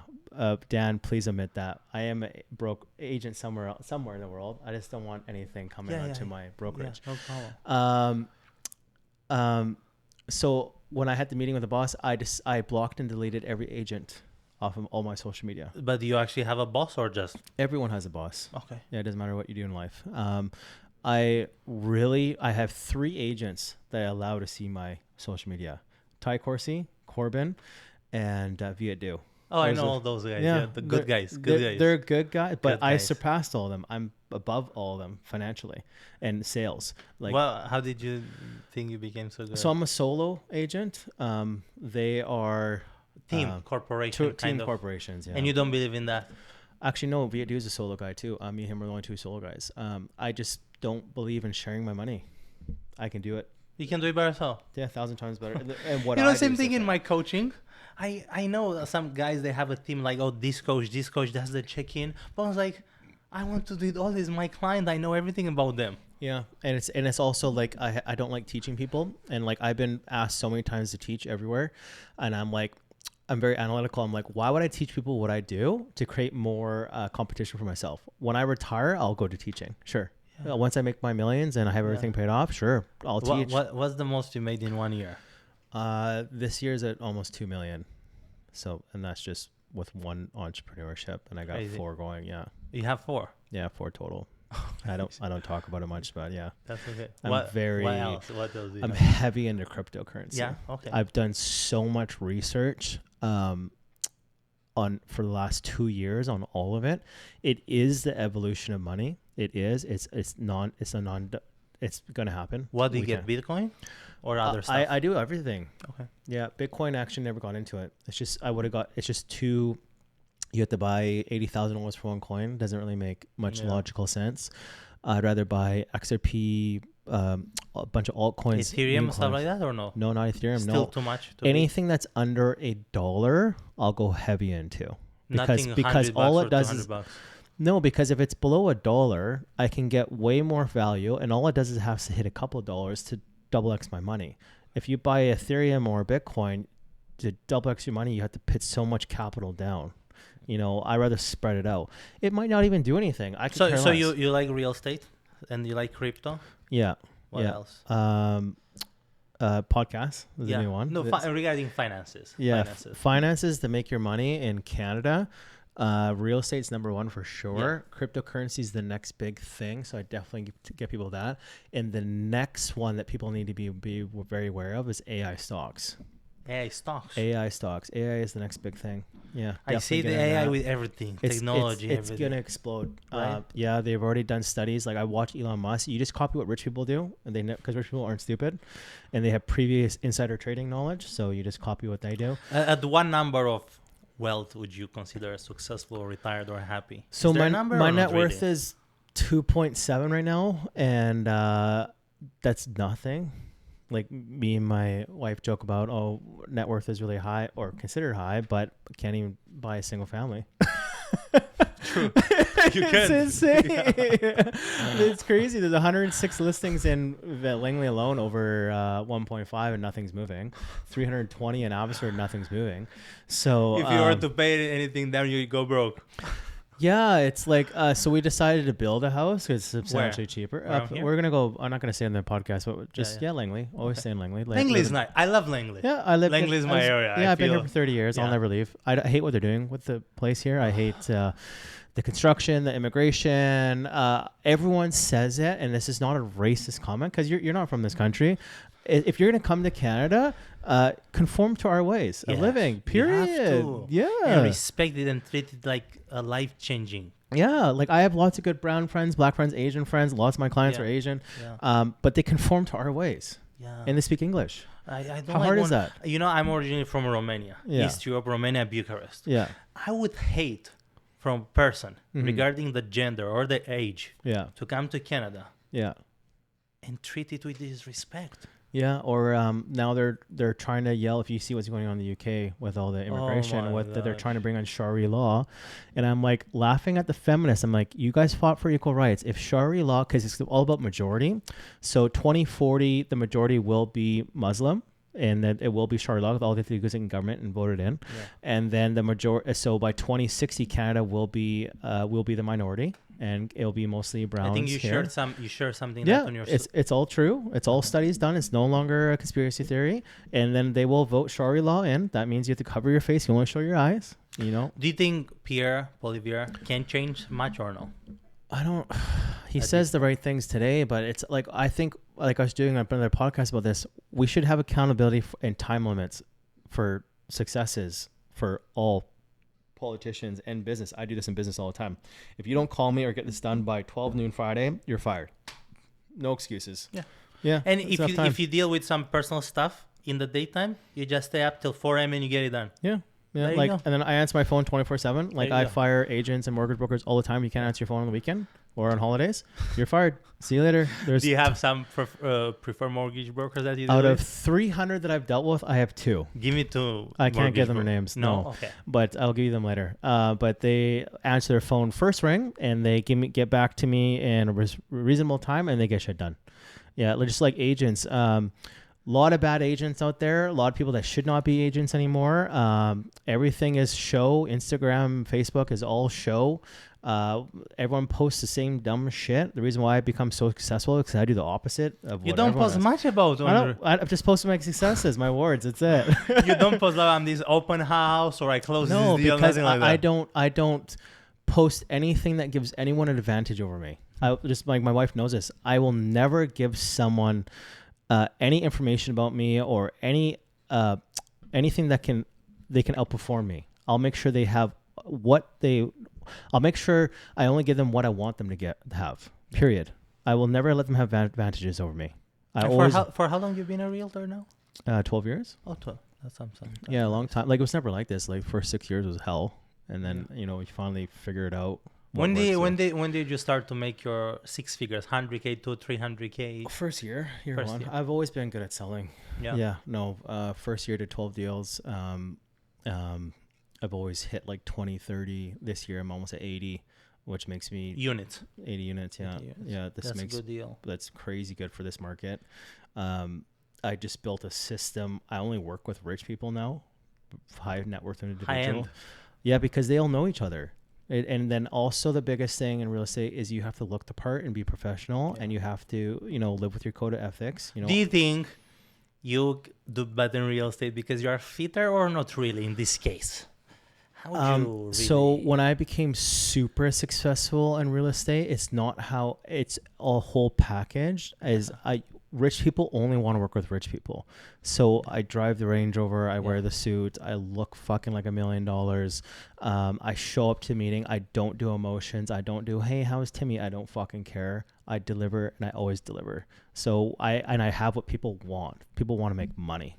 So I have all the connections with a lot of good developers, people in office. I know what's going on because I deliver for them. They deliver for me. It happens. Like people, like I don't post open houses. I don't do open houses.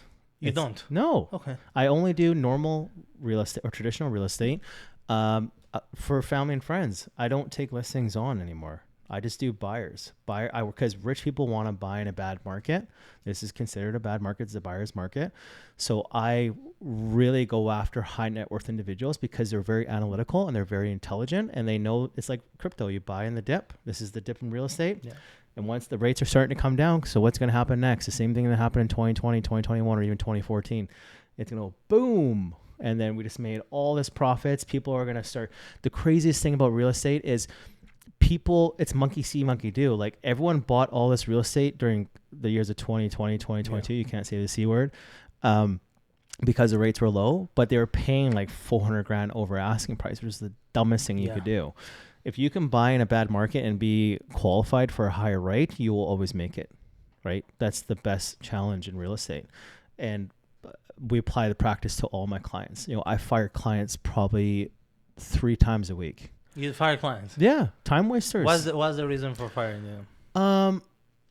There's a lot of people out there that want to waste an agent's time because they want to. It's called window shopping. They have no intention of buying or can't even afford to buy, but they pretend it, and then they like lead you on, and then they go waste your time and money. We only get paid per closing, not per showing. Yeah. I don't know, people who know that. Because like some clients will make you show 50 houses, and then they'll give you an email saying, so we're going to use, my cousin just got his real estate license, so we're going to use your work and give it to them, and they're going to write the deal for us. And I'm like, sweet. All you can be is nice about it. You can't tell them what you really think. Have you ever been mean to a client or not really? No, I never had a complaint. No. You've never said anything like you kind of wasted my time? Nope. Can't. The best thing to do is put a smile on your face and walk away. Why wouldn't you say that? Because you're not allowed to. Okay. I lied. I had one complaint, the BCFSA, in my entire career because I was showing a house that had a renter in it, and I knocked on the door, and he opened just a little bit. And I said, oh, we gave you 24 hours notice so we could show the house. And he was yelling and screaming at me in my face. And then I said the words, why are you being so hostile? That's all I said. Okay. He slammed the door in my face, and then I walked away. He reported to BCFSA, and I had a month-long investigation. Oh, are they that strict with the client complaint? They have to investigate every complaint. Nothing happened, but that was like, wow. What if you were to say to a client, you are really annoying and I don't think you're serious and you're wasting my time? You have to filter it and be like... do you think that can turn into something bad or no? No, actually, Ty Corsi taught me this one. He's probably a little more direct than I am. He's a very busy agent. He does very well. I have a lot of respect. Me and him talk almost weekly, all the time.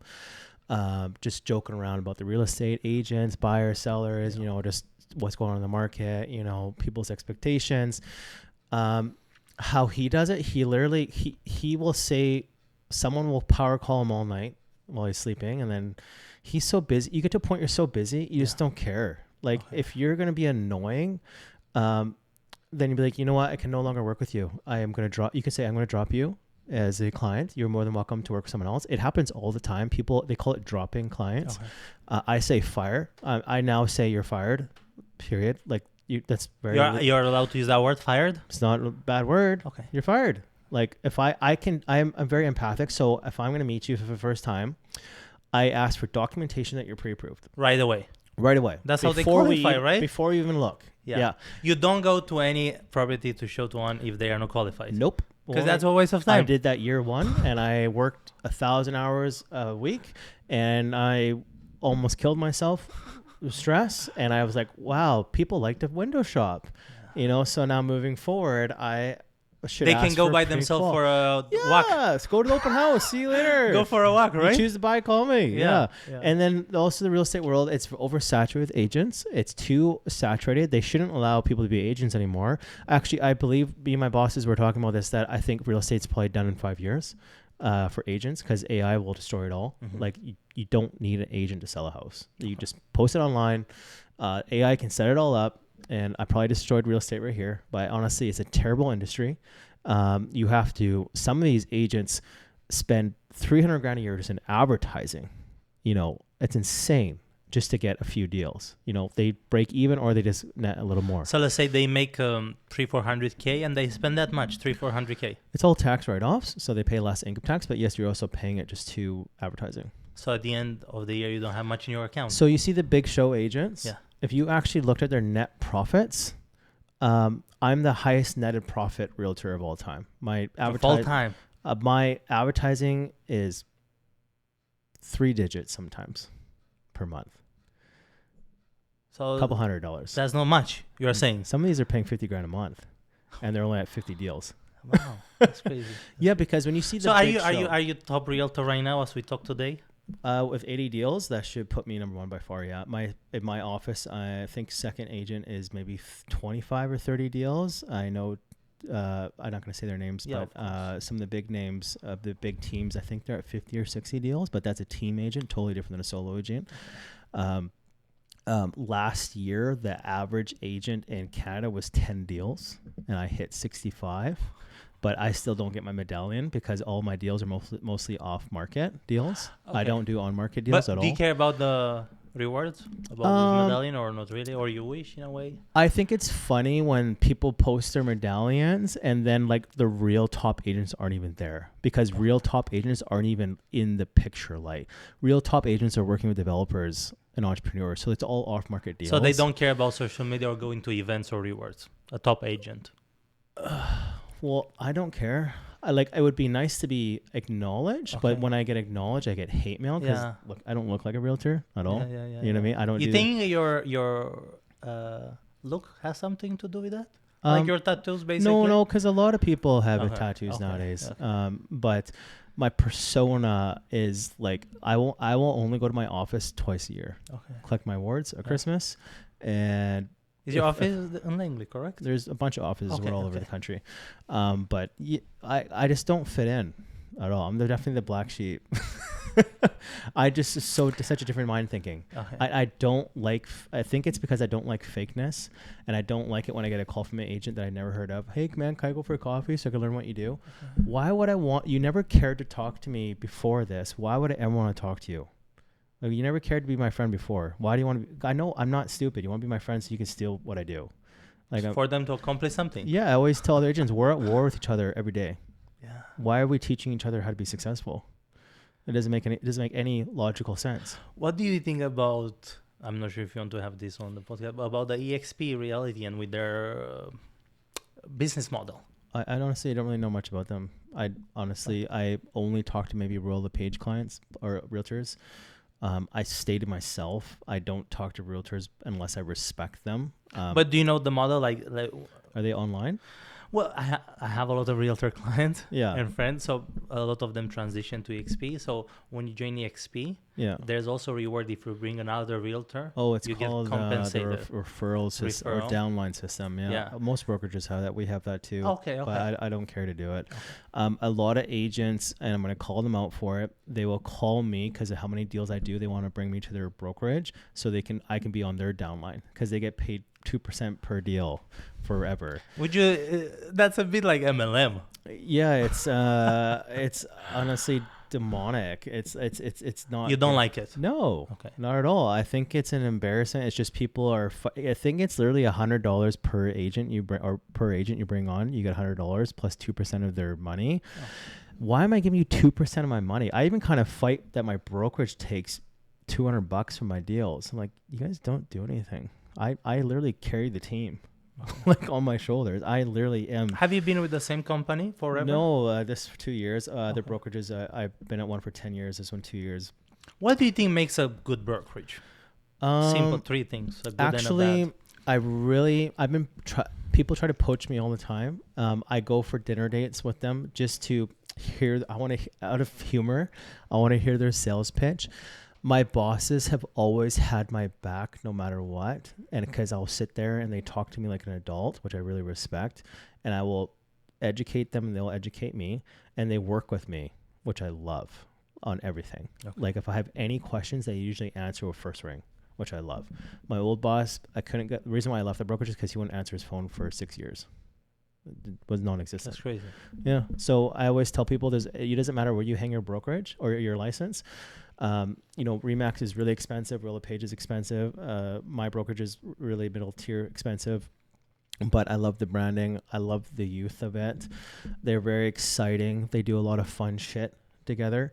I don't do anything with anyone anymore. I won't show up to groups, fun events with my brokerage anymore because it's just, I hate the fake niceness. Is a big drama, turns a bit drama and chitty chat. It's just like high school. Okay. It's all reminds me of like, hey, how's it going? There's our top agent. Yeah. How do you do it? Blah, blah, tell me your secrets. I'm like, in my mind, I'm like, go fuck yourself.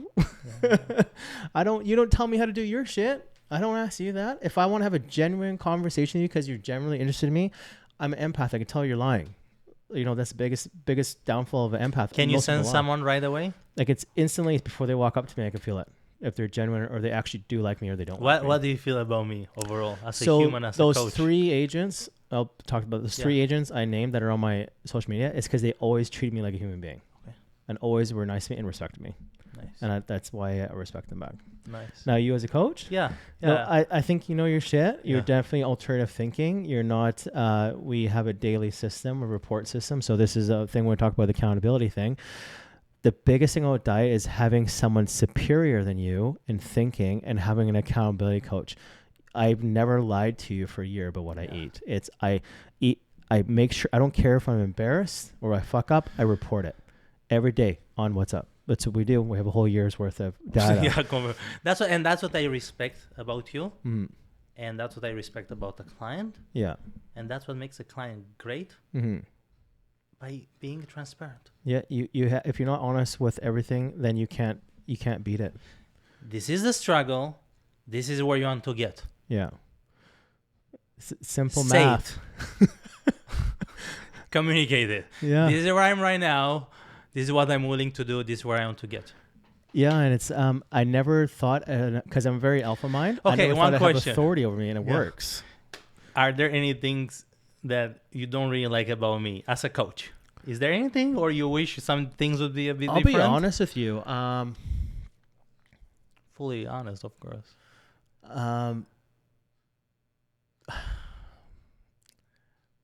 It's more of a personal thing. Personal. Yeah, not your abilities. No, I think you are the best thing you ever did. Like I said, was you posting that fat picture. Yeah. And then you got it off. Yeah. That's the best proof. You know, like I said, when I used to personal train, there's nothing worse than a fat personal trainer. Yeah. Like, really, I'm gonna learn from you. Yeah. It's just like, if you want to be rich, hang out with rich people. Yeah. Simple. It's a dad thing. A dad thing. Yeah, because of my dad. I think you would be an amazing father from your own biological children. You think I would be an amazing father? If you had your own biological children, yeah. And I think you're doing a disservice to society because you're such a strong male, and we need more men like you and more fathers like you, that it's sad that it's your own personal choice, but I think it's sad that you're not having your own kids. Yet. Yeah. I want to. I will. But the partner you have chosen is aging out of prime babies. Like, we're going to be honest and logical about it. Yeah. It's unfortunate. She's probably an amazing woman. I know nothing about her, but I'm talking from a biological aspect. When they hit 30, I don't know how old your girl is, but when they hit 30, it's like 80% drop off, and then even worse as the years go on. And then what happens if you successfully have one kid of your own, and then you're like, fuck, I want two more. Yeah. But then the girl you had it with is too old. Yeah. It's just biology. It's just human nature, or it's nature. What would you consider a great dad from, like, showing up? Like, is it all this? Because I know you have your structure, your military. Do you think showing some emotion, some love or affections, or where do you cross that line? Oh yeah, like I give my daughter, I call it the kiss attack. I give her 100 kisses a day. Okay. I give her 1,000 hugs a day. Okay. The dad is the authority in the house. Yeah. You know, I am bad cop, mommy's good cop. Okay. You agree with that? Oh yeah. Okay. Oh yeah. I'm 99.9% smiles and happy, and we're jumping on the trampoline, going to Disneyland. We're at the lake house going jet skiing. You know, even though she's really young, she loves it. We're playing battleship wars, me and her in the water. We're laughing, playing bubble fights, campfires, popcorn with dad, all of that. But I have to remember, I'm also a dad. Like, most of the time I look at my kid like she's my best bud. And I'm like, I don't even picture my dad. Like, I kind of like a reality check. I'm like, oh wait, I'm a dad, you know, like 1 or twice a week. Cause I think she's my little buddy, and we hang out. I take her shopping, clothes shopping, you know, I buy her bikes, whatever she wants, she gets, you know, childhood stuff. Our biggest job is make sure she has zero childhood trauma. Yeah. The worst thing I ever have to do to her is she doesn't like to listen, so she gives me attitude. She'll cover her face, and when I tell her, like, I'm very like, she picks up her own toys, she puts her own garbage away, she says please and thank you, yes sir, no sir, in the house. That's all I expect out of her at her age. She's very polite. She says please and thank yous all the time. She's the most polite kid in school. But the worst thing I had to do to her so far is put her in a timeout. And that works so far today. And I hope that's the only thing I have to do discipline-wise. If I have to discipline her further with my hand, I will. Okay. My dad only did it once. Dads only really have to do it once. She's a little too young for that because she doesn't understand it. If she's like 5 or 6 and telling me to go fuck myself, then yeah, she's going to get the belt. Yeah, like simple. A smack upside the head, whatever it is, that needs to come back. You know, discipline, you know. But I think overall you having this consciousness and awareness and the knowledge and the pure intention behind it to protect your child in such a matter to not have any trauma. Yeah. I think what makes a good parent. Yeah, it's our job to have no childhood trauma, period. Yeah. And this we had so much. Yeah. We had so much. Yeah. And so many people. Me and the wife, we have rules and boundaries we do not break. We never, if we have a disagreement, we'll never in front of the kid. Okay. It's mommy and daddy. We're very close. We kiss, cuddle, bang all the time. We are very lovey-dovey, always family hugs. You know, our upstairs, I'll show you later, is family photos and events. Nice. We worship our kid. We actually just like our kid, yeah. Do you believe in that tough love or no? Or where is the... I believe in tough love, yeah. Okay. Yeah. Like, I'm going to practice with my dad. Like, my dad was a great teacher. He was the opposite of what to do. But he was one key thing that he was good at. He never told me what not to do. He just told me the consequences to my actions if I did it. Okay. because my mom would always talk down to me and tell me what to do. I hate authority. Like don't tell me what to do as a kid. I was always like that since a kid. Okay. I just feel like you're belittling me, that like I'm lesser than you. And because I didn't respect her. She was a single mom. She was a feminist. She worked 3 jobs. She was miserable, hated men, would treat all of her boyfriends like shit. It was just not a good thing. Right. So, but my dad would always, he just treated me with respect. Who do you get now along with better? Your dad or your mom? Just 1 second. Pause for a second. Yeah. I need to switch this. My dad, I don't know, since I moved out, it's been... You moved out a long time ago or no? Yeah, when I was 16. Oh, like 20 years. Yeah. Let's make sure I'm in the camera. So these are your colors, neon green and black. I love it. You know those are my colors as well, right? Oh, nice. Matching. Did you know that or no? No, I didn't know that. I did it just for you, bro. No, the best thing my dad ever taught me was desperation. When I graduated high school, he would kick me out of the house from 6 a.m. to 4 p.m. and make me sleep outside in a sleeping bag if I didn't have a job. And then it made me hate him so much that I wanted to get a job, and I saved enough money. I moved out, and then he's like, "Oh, it worked, didn't it?" I was like, so now you guys talk about that. Yeah, I actually thanked him like 5 years ago. I just called him and said, "Hey man, thank you for being a hard ass dad and very tough love. I would never be the successful man I am today without that tough love. You taught me desperation and discipline." And like, he was hard on me.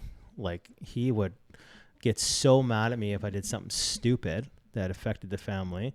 He's a very unsuccessful man financially. He lives in a trailer park. He does his 0 retirement plan. I'm gonna probably have to take care of him. Would you be okay with that, to financially take care of him? Yeah, he's my dad. Okay. This is the thing white people... You don't have a problem with that? No. He's like, this is the thing I hate about white people is they throw their parents in an old folks home. I hate that. It's like, my dad or my mom can't make it. I'm gonna buy them a house, or they're coming here. There's a whole basement seat. Go ahead, take it. It's because when my wife is raising my daughter, I see how much they do for the kid. Wipe your ass, clean your ass. They love their grand. Yeah.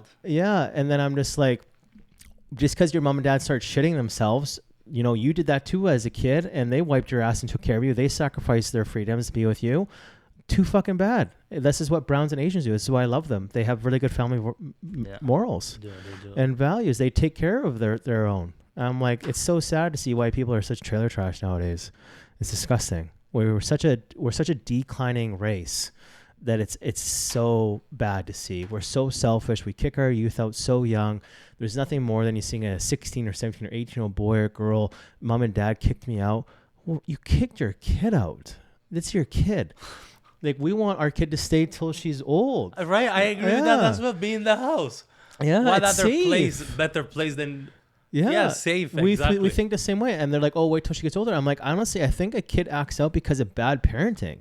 There's so many bad parents, and the thing about being a dad is when I try to be friends with other parents, we're trying to make friends with kids because all of our friends don't have kids. We're the first out of our group, and we want childhood friends for our kids. So now we've been filtering a lot of parents. And either the kid is cool or the parents are super Karens, triple vaxxed, just losers, fast food. The biggest thing is the diet. I'm like, get away from my kid. I don't want my kid to even touch that shit. Like it's such, and I don't say it to him because I don't want to start a fight, but I just I don't want those bad influences in my child's life. Mm-hmm. So now we finally found 2 parents that have 2 kids each, all the same age. The parents are awesome. They're very alpha mindset, very... speak from the heart, don't give a fuck about feelings. Nice. And they're very pro family, and then my wife's actually with them this week at the lake house hanging out with them.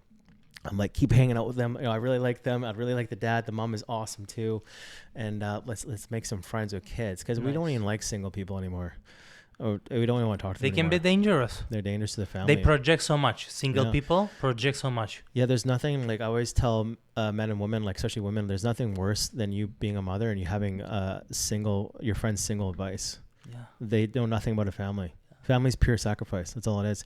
A family is not about personal happiness. It's about the family happiness. Yeah. Period. What do you believe? Do you believe in a God, in the higher power, in a portal of galaxy? So I know what it is because I have memories of it, but I hate the 3-letter word God because it's such a small word for such a grand thing. It's such a primate word for a primate species to understand something so grand. God is energy. God is all of us. We are all, I call it the universe energy. I don't call it God, but I say God so you understand. Yeah. We're all God living an experience. God lives through us. We live through God. We're all one. We're all energy from source. That's it. Do you believe in evil? Yeah, or evil, but this, there's no such thing as good or evil. It's just one's perception. So translation, a cat to us is the cutest, cuddly thing in the world. To a bird, it's the most evil thing. Right? So there's only one thing that is true that the universe created. It's called free will. I don't believe in infringing on free will.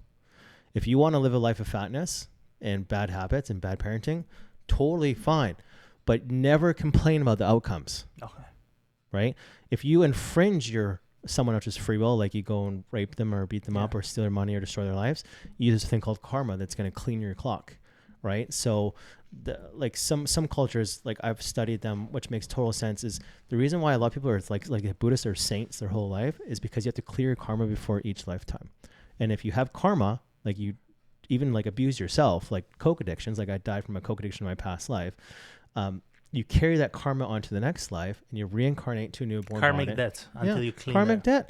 And you have to relive the same life with the same outcomes over and over again until you fucking finally learn. And that's called hell. That's an eternity of Groundhog Day of hell for an eternity until you learn. For how long do you think there's a number limit on how many times? No, it's forever. There's no end, there's no beginning. There's just always been. It's never. How many past lives you think you've had so far? This one, this Earth itself, just 3. 3 so far, yeah. Okay.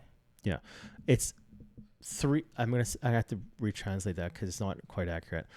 3 in this dimension. So there's the timeline we're on today. Then there's a million timelines on each side. Of this is what your dreams are, is you in parallel realities to this timeline with different outcomes and decisions that play out for an eternity. So on this string of timeline, 3 that I can remember. Okay. Right? Other timelines, infinite amount of lives. But you cannot remember more than 3.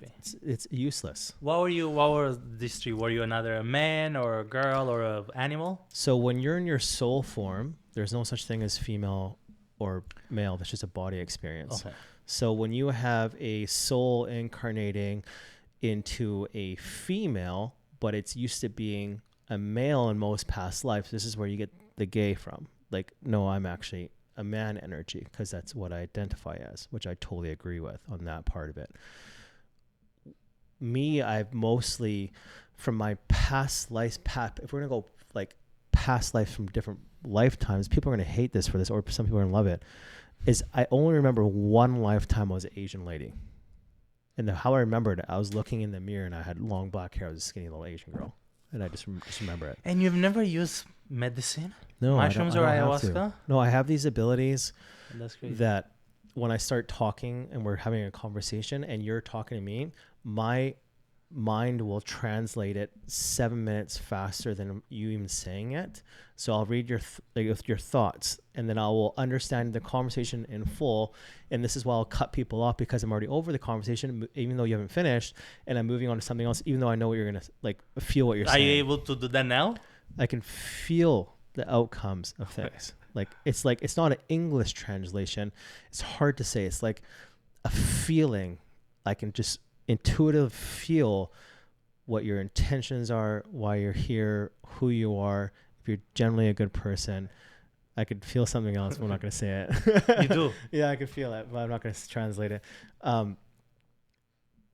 It's hard to explain. Say it. You can say it to me. You feel like an emotion from you or energy? From your side, yeah. Oh, sure. No, not emotion. Judgment. Towards you or towards me? I hate the English language because it's such a hard language to translate it. I'm going to say a bunch of words at once, and one of them could be true. It could be judgment, amazement, mystified or not 100% agreed with what you say. with you the way you're looking at me. Interesting. It's like a translation of a feeling, but you're trying to put it into English, and English is such a primitive language for feelings anyways. Yeah, so it's just like, I don't know, you probably have the ability, you can just tell when someone's being honest with you or not, right? That's what it is. You can just feel it. Yeah. You know when they're lying. Yeah. Because it's also body language, how they present themselves, posture, all that stuff, right? So it's good. But when you become more intuitive to it, it gets more intensified. And then it becomes so heavy that you get to a point where nothing surprises you anymore. I see. And life becomes dull and boring. Do you think we've met in another past life or something? I have no idea. Okay. No idea. You never... No, I mostly connect most with females. Okay. For some reason, I'm very more understanding of females because I've been around them my whole life. I don't actually generally like males at all. I don't trust them at all. Males are always in what's best for themselves. Mm-hmm. Females are designed to serve you and to be there for you and understand you and want to understand you. Men are always there to find an advantage over you, no matter what. A genuine friendship from a male terrifies me. It does. Like I know a friendship with a female is a lot more deep and connective and more thoughtful because that's who they are. By their nature. I don't actually have any male friends at all. Really? Everyone I talk to on a daily basis is all females. Yeah, even work. I trust them more because they are more emotional about things and they have consequences in their decision making. But I also believe women are the most evil species out of men and women. Because when a woman is truly mad at you, she will destroy you and cut you deep. Like men will fist fight, that's it. Yeah. A woman will hate you till the day you die and destroy you, destroy the family, move a new guy in just to piss you off and make your kid call him daddy. Even like the biggest thing with a relationship is respect. Yeah, respect is huge. Yeah, like I have so much respect for my wife. Even like during childbirth, I was like, wow, I have so much more respect for women's ability for pain tolerance. Like you guys are a home run on that. Yeah. And this is like why this podcast was to help women too. Like women don't want kids anymore. When I was single, how hard it was to find a chick with no kids or a chick that wanted kids is 0 to none. They don't want it anymore. And I'm like, you guys have the greatest superpower on the planet. You guys make the species move on. Right? Yeah. They're special. This is why men will die for you. Yeah. Like honestly, I don't understand that's the ultimate respect. Without you have the greatest job on the planet. You have to raise our children and youth. Like, I don't understand what more do you want? That's the greatest honor to have. It is. Like that's such a like my wife when she worked and now she doesn't work, she just wants to be a full-time mom. She makes fun of people that want to have career jobs. There's a study done that women when they get into the 30s, 90% of them will quit their career to go have a kid because a career doesn't bring fulfillment, only children do. And plus their brain chemistry changes where they want to have kids at 33. I know women that are in their early 20s getting fixed already because they don't want to have kids when they're older. I'm like, how do you know you don't want kids when you're older? Yeah. You're getting fixed right now. That's insane. And she's like, oh, that's what I'm like, your mind. Like, I didn't want kids till I was 33. I had no desire at all. My mom thought she was going to be never going to be a grandma. And then I met the one and 9 months later, pregnant. It just happened. And I was just how did you realize that you want a child? Did you have any signs or not really? I've been a stepdad twice before, a stepdad. Oh, really? And I fell in love with the kids, but then I hated it because this baby daddy made it a nightmare. And then when we broke up, I had no access to the kids. So then I was like, never again. Okay. Never do it again. You don't see anything wrong with being a stepdad? Or it's just not, I'm very, a thing called optimal. It's not optimal. You know what I mean? It's not the kid's fault. Sometimes a lot of the piece of shit dads do leave. I get that. And they leave the mom hanging. Yeah. But then the new stat is 80%, 85% of the time women are leaving now, breaking up the family. Like I said, men will sacrifice their happiness for their family, but women will sacrifice their family for their happiness. Everyone's different, but like 85% of the time, 90% if she's college educated, that she will break the family up now. Like, that's terrifying. Like, when I first met my wife, I sat her down, date number one. This is who I am. I'm on this website. I've been hated for this. Full disclosure. I'm going to have this. You get all this. These are the terms of agreement. If you don't like it, please don't date me, because I'm scared of one thing. If we eventually have kids, I don't want you to take my kids away. That's the number one thing. That's your biggest fear. Okay. And biggest like thing I'm avoiding, because I'm too much of a man to see my kid raised by another guy. Oh, that's like the worst. I don't think I would be able to handle that. No, you're an alpha mindset. You can't. It's just like, I know some guys that I'm friends with or acquaintance with that they have that situation, and I'm like, how do you do it? And there's a part of them that's dead inside. Right? A part of their soul, their heart. Just dead. Yeah. This is why women, they love it when they break up family, because they know that kills the man the most. That another man's going to raise their kid. Especially if they're a good dad, but a shitty husband. Yeah. But, good dads are good dads. I'm so glad my parents never worked out, because they were never meant to be. Okay. I love my step-parents are awesome. But there is the cases that, you're a stepdad too. It does work out, but it's very minimal. I base it on stats and statistics. Yeah. It's very minimal. There's like a 400% increase when families break up that their kids are in danger of being abused. Like 400% increase. That's insane. Like, that's my terror. Like, as a daughter, having a daughter, like, I'm her security officer. Yeah, you are a good one. Yeah, like, I don't take fucking chances at all. Like, I am present. And I guess that's also a part of you that wants you to be healthy, right? Yeah.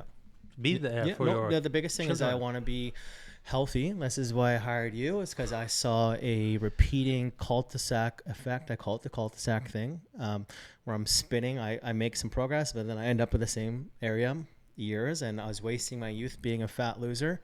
And when it was the biggest thing, discipline the mind and you rule your world.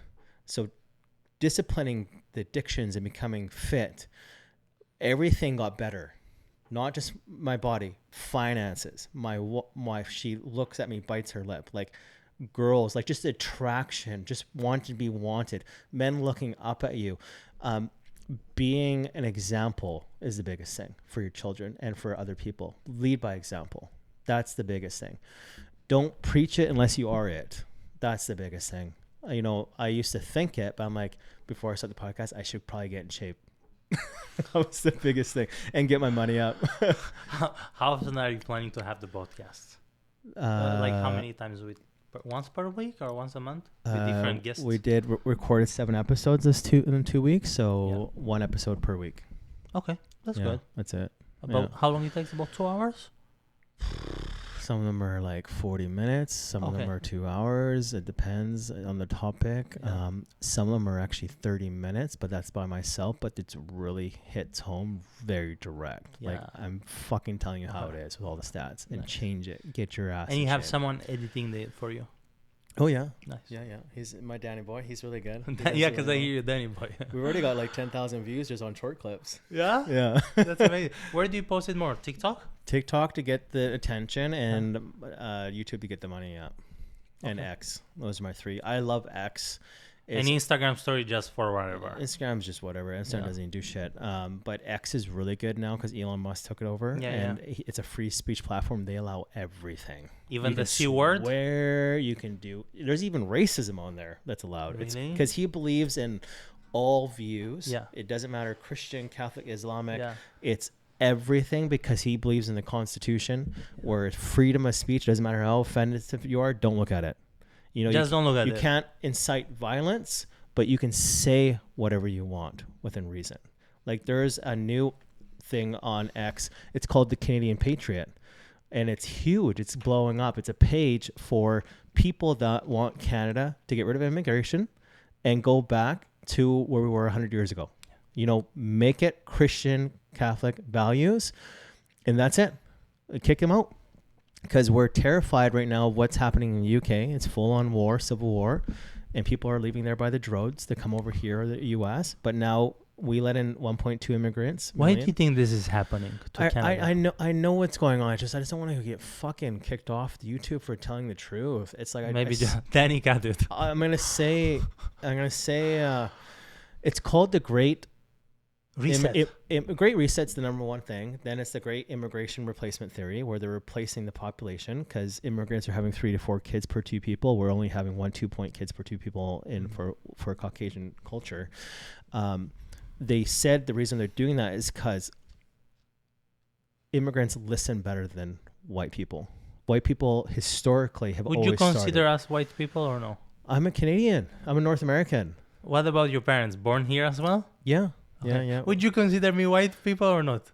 Yeah, you're white. Yeah, Okay, your okay. skin color. But like, I know, I like my best friend, Matey. He's brown, but he's more white than the rest Really? of us. Okay. We call him white face Matey because he's just Canadian. Yeah. Like I have lots of Asian and brown friends. Like my buddy Tej at hockey, he's so brown, but he's so Canadian. Yeah. Oh my God, he's more Canadian than most of us. And that's respectable. I love him. Yeah. Yeah. And I'm just like, that's like, if you want to come from a different country, that's totally fine, but you conform to our ways, period. At the end of the day. And I don't like what's happening with the real estate world, housing pricing.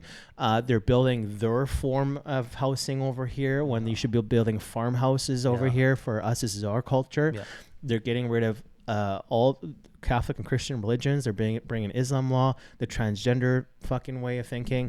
It's not even just immigrants. It's the transgender thing. It's insane. You're convincing kids to chop off their dicks. I don't know what word to find out because it's stronger than horrible or disgusting and unacceptable. There has to be a word. Yeah, so we think this, but we're not acting. That's the problem. And this podcast is to bring awareness, to bring alpha dads back, to rip your kids out of school. Tell the teachers to go fuck themselves. Be aggressive. You don't have to hit them, but be verbally aggressive. Tell them what you really think. Yeah. Grow parables, because everyone whispers to me, oh, what you say is right, everything. People that are in authority, even cops, like, they know they should arrest Trudeau, but they don't because they're scared. The reason why we're going to shit is because everyone's scared and being ballless and a bunch of pussies right now. Yeah. It's because alpha males are not standing up. Like, look at the years of 2020, 2022, and 2022. Everyone had their balls between their fucking, between their legs in a vice grip, and they weren't fighting back until the truckers' protests. That was it. And they got deemed as terrorists. Yeah. And you know what the funny thing is? It wasn't white people leading the charge. It was brown people that were leading the charge, that are born here. And they were like, we left our country because this is where you go into communism. So, I mean, in Romania, they were full communism. Yeah. And I'm just like, so I have so much respect for them. White people are lazy. White people are the embarrassment of this country right now. And that needs to change. And we need to all be one, but be North American. Yes. I love Langley because I go to an old rustic farm restaurant. Yeah. That's amazing. We go to Fort Langley because it's still the 1800s there. It's beautiful. It's so beautiful. It's so beautiful. This is what makes North America great because this is our culture. Just like if I went to India or China or Romania, I can't instill my will there. Yeah, go by there. Yeah, I can't even run for government over there. Yeah. A police service is nothing. You have to be born there to be that, right? Like my clients that come over from India or China, if they leave their country, they actually forfeit their right in all their properties. They can't go back. They can't buy it ever again. Yeah. Yeah. Okay, what do you think about the Trump shooting? The Trump shooting? Yeah. Do you think it was anything stacked or no? Because some people say, well, it can be a bit acting. Some people say the elites are trying to take him down. I actually think two things, and I honestly don't care. I just think two things. I think from an analytical perspective, what a great way to make sure you're going to be president than a if it was, I don't even think it is, a staged assassination. I love him so much. I love what he believes in. I love everything he says. He's exactly me and how I would deliver things. This is what makes him successful, me successful. He says what he fucking thinks, period. Like, I don't understand why people, like, when you ask someone why they hate Trump, I'm like, why do you hate Trump? Oh, because what the news said. I'm like, do you ever do any research? Like, I like Trump as well. Yeah. He's my favorite personality. Yeah, I'm just like, you hate him because the news told you to hate him. Because like I have this debate with my family all the time, and I debunk them all the time, and I wake them up. You hate him because CNN told you to hate him. Do you actually research anything he does? Well, he says mean things. Who cares? Like this, like my podcast, I'm the coach, Coach Jade. Sometimes you need a coach to smack you in the head. Get the fuck back on that field and go win that game. Get your ass out there. Yeah. Win it. Yeah. Win in life. Yes. And this is what he's doing. He's the honest asshole we need. I like Pierre because of what he says, but like even Trump, if they get in the office, life was better under Trump. Financially, it was good. We were energy independent. Gas was so cheap. Financially, everything was good. We had no wars. I believe in stats and proof. He did deliver. Yeah, maybe he did some things to smooth things over, but this world is corrupt and evil. You cannot be a perfect, honest man. This is why I would hate it when people run for politics. If I run for politics, they'll dig something up. Oh, he did something 27 years ago. That makes him evil. No one's squeaky clean. Like, I don't care. People hate me on this podcast or post something dumb about me. No one's clean. Like, look at yourself in the mirror. Right? Yeah. Everyone has their own past and history. What is the less of two evils? Yeah. Sometimes you need evil to fight evil. Oh, yeah.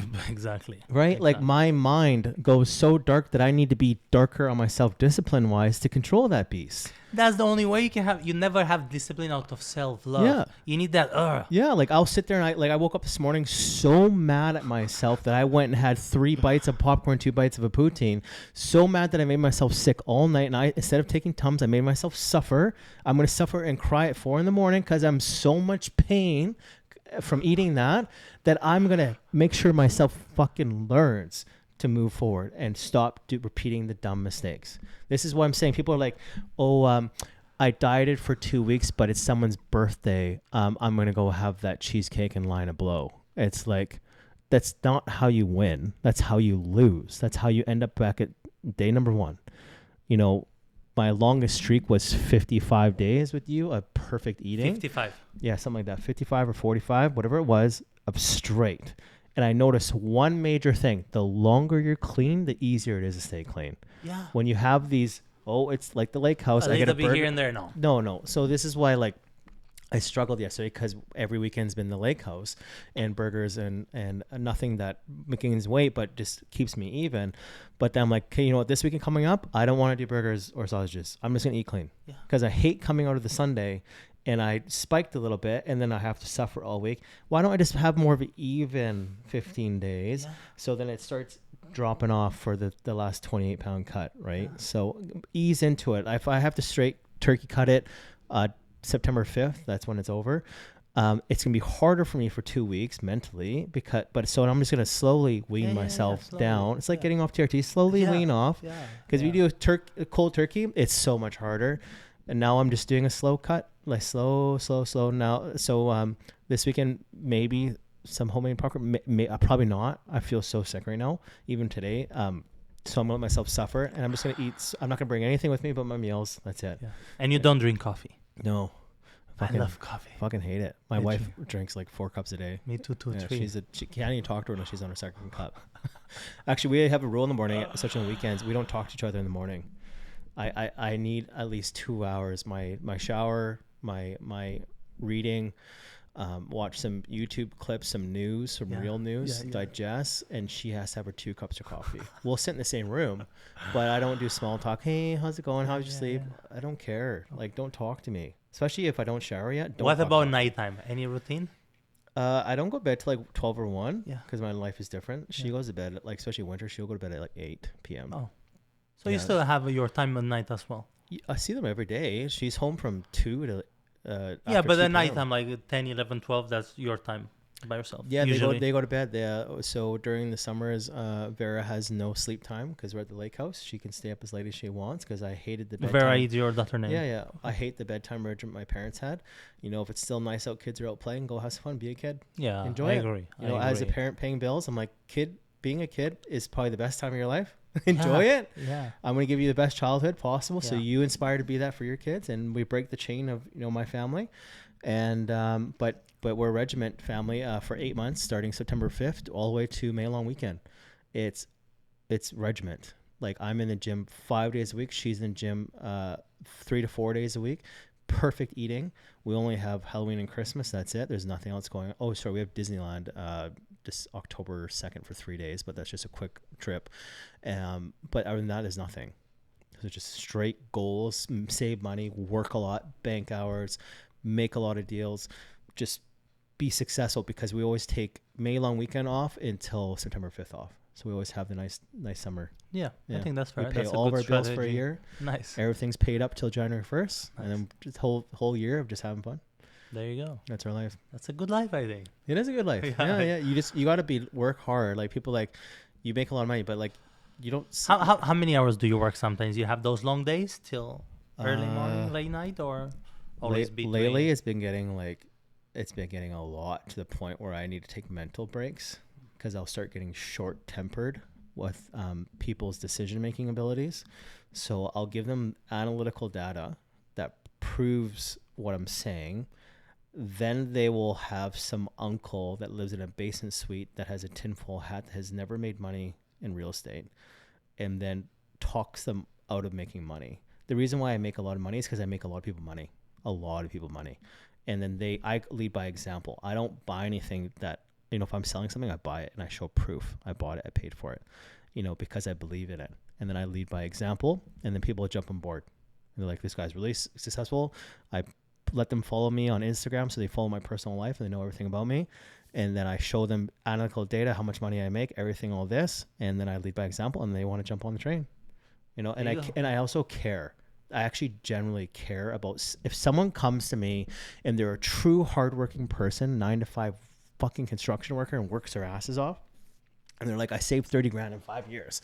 I'm like, okay, let's turn that into 100 grand. Is that possible? Easily. Okay. Just with my guidance, just follow you what to do. And then I'll have people try to sell me bad stuff or try to sell it to my clients. I'll just say no.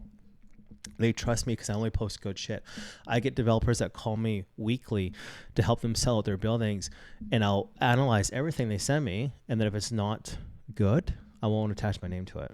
So you really take your time and calculate everything. Yeah, all the time, 24/7. Do you think some people just rush to close the deal to get a commission? 100%. Yeah, there's nothing worse, and I'll tell buyers this. If there's a listing on the MLS and there's a bonus attached to it, that realtor is going to do, that means the selling realtor now controls the buyer's realtor, and that your agent that you hired for your best interest is now working in the best interest of the seller, because now he wants that bonus, and now he's going to ignore everything else just to get that extra payday. Wow. And that's allowed for some reason. He shouldn't. It is. Happens all the time. This is what makes a bad agent or a good agent. But I will also... the long-term relationship are so important, right? Because this client that you actually take the time and care, it can give you so much business 5 years from now. Yeah, I have clients that I've been working with for 12 years. Wow. And I believe in loyalty. My biggest thing is if you're not loyal to me, I fire you. I don't care if you're going to buy something 2 years from now. If you are not loyal to me, I don't care if I lose money. You're gone. I believe in principles. If I can't handle, I just don't want to talk to you. Loyalty is number one for me. Friendship, marriage, business, everything. And I know when I smell deceit. This is why I have a firm hand on calling someone. All my clients know, if you want to work with me, you have to answer your phone. If you don't answer your phone, if you want to ghost me, you're fired. I just block and delete you. I hate that as well. I had other coaches or mentors, and I have to call them or voice message or email, hey, and then they get back to me after 5 days. Yeah, what I say to them, I'm like, they're like, I'm bad at texting. I'm like, okay, well, clearly you're not capable of answering a cell phone, so I can't work with you anymore. Especially mortgage brokers are the worst. Okay, out of realtors aren't that bad, but mortgage brokers are the worst. Why do you think so? So mortgage brokers are a dime a dozen. They're everywhere. So I learned that they want what I have. So I have all the power, all the cards. So if when we bought this house, we had our first bad experience with a mortgage broker. So we bought this house on a pre-sale. We put down 10%. So $127,000 down, which is a lot of money at the time. She's pregnant. And I'm like, I need to get us into a family home because we always moved around as a kid, and I've always wanted to create a family home that my kid can grow up in and call it home instead of bouncing around from rental to rental because you're poor. So I just got out of COVID. I was really sick. And then we bought this for 1.2, but it's 3,200 square foot townhouse, like in a perfect location. It's 5 minutes from daycare, work, both jobs, everywhere, family and friends and hockey. And then she lied to us about being approved because she but we were approved with a B lender, C lender at a high rate, but she didn't tell us that. She let us on that we were approved with an A1 lender with a good rate. And I was like, okay, are you sure I'm going to put the 10% down? She said, yeah. So we put the 10% down. It was a year out from completing. We were obsessed with this place. We would come by twice a week to watch all the new upbuilding of it. You know, we would sneak through security because we're just so excited about our first house, our first family, have babies. This is your first official house. First family house. Family house, nice. And we love it here, but we're building a house right now because we want to live in the single family dream because we financially currently can. And I always believe if you can currently do something, just do it. Yeah. Because one day life goes like this. I'll be 80 tomorrow, and I want to never look back and have any regrets. That was why I hired an accountability coach, because I want to have a six-pack before I'm 40, because I want to say I fucking did it, because I don't want to be. Actually, it was when I looked at her grandparents' photos. I'm like, I'm going to be 80 one day, and if I never get to that six-pack, I'll regret it for the rest of my life. And I want to say I did it. So anyways, bad experience with her. 3 months before completion, she's like, you're not approved. I'm going to have to switch you to a B lender or a C lender for emergency approval. You'll get your house, but you're paying like some ungodly interest rate, some crazy $7,000 a month payment. And I'm like pulling my hair. I had to sell my car, my truck. I sacrificed everything, my bike. I emptied all my savings, put more money down. We dropped like almost $400K down on this place. I bled my savings. We had a shitty $6,000. I went from having $200,000 in cars, trucks, and race cars down to a $6,000 Honda Civic. I worked my ass off for 11 months straight. I turned my friendships off. I sacrificed all my friends for my family. I worked for 11 months. I worked 20 hours a day, saving every dollar I could. I made, thank God I made $10K that year, because I just hunkered down. And then I learned from that experience, if I apply myself, I can make a lot of money because I'm very smart. I know how to work the system. So I fired her, and God sent us an angel, because I said to God, before 2 weeks out from our completion, we even sacrificed my Backstreet Boys concert. And that was a childhood thing. I just sold the tickets because we needed the money. Oh my. And so we 2 weeks out, I'm like, God, why would you make me or give me the opportunity to put the 10% down? This is the worst life lesson. I have a newborn on the way. This is the dumbest thing you could teach me right now. And then I got a phone call from my cousin, and she told me, because the problem was I only worked with one mortgage broker, because I believe in honesty. I thought she was being honest with me. Only with her. Yeah, I didn't know that you're supposed to work with 10 of them at a time. And so now I tell all my clients, don't work with one bank, work with 10 banks, work with 10 mortgage brokers. Don't tell them that you're working with each other, because you want them to be held accountable, because they all lie, because they get higher commissions per deal when they go with B or C lenders. They get more money. Oh, because the interest rate is higher. Yeah, so they get bigger payday. Oh. Yeah, this is just like the bonus attached to a deal. It's the same thing. So I know she was working in my best interest. So I called her and said, you're fired. It was the best feeling I ever felt. And then also she would never answer her phone for months on end. And I'm like, I put 10% down. Why aren't you answering your goddamn phone? And I believe in loyalty, so I was trying to be loyal to her, because I thought me being loyal to her would make her work harder for me. And I was totally wrong. The only thing that makes a realtor or mortgage brokers work harder for you is if you're working with other agents or other brokers. And so anyways, God sent me that phone call with her. And then she hooked me up with one of her mortgage brokers. And then I'm like, you know what, buddy? You said you can get it done, but I'm going to call 5 other people. He's like, go ahead. I'll prove them all wrong. I'll get it done for you. I'm like, okay, I believe you, but I'm calling 5 other people. I got 2 weeks to close. And then this is why I believe in, and the bank saved the day. They qualified us. We needed a mortgage. The biggest thing was we needed a cosigner. The A lender, first lender. A lender, yeah, because I don't want to pay that 1% fee. And then I asked the biggest letdown. I asked everyone in my family to co-sign, and they all said no.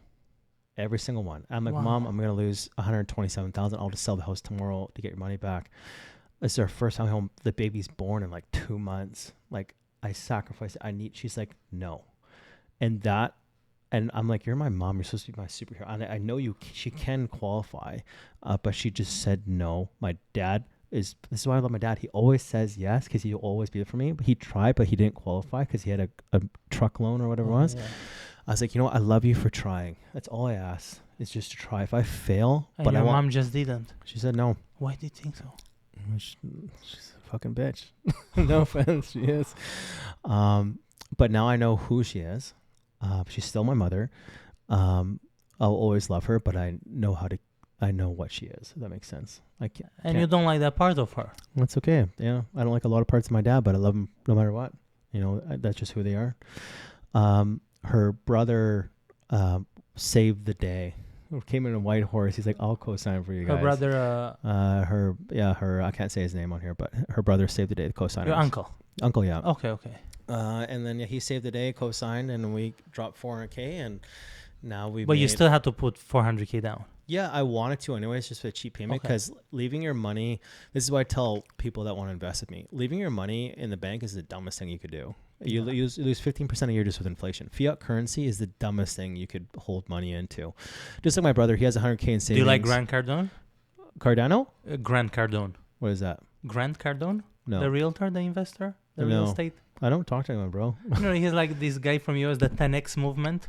Oh, I don't know. I never talked to him. I never heard of him. Yeah. Really? Yeah. No, Oh but my God, okay. but yeah, no. That. You know who Dana White is? Yeah. They collaborate with that 10X health system. Oh, okay. And Gary Brecka. Okay. Do you know Gary Brecka? No, you guys show me after. Really? I don't know who he Oh is, my yeah. God. Okay. Yeah. So, anyways, that taught me, because when I put the $400K down, my money grew. It tripled in value over the last 2 years, because I'm very smart at buying. This is 3,200 square feet for 1.2 million, and then single families or row homes were selling for almost 2 million for less square footage. So I'm like, I think I just hit a home run gold mine here. Now this place is worth like 1.7.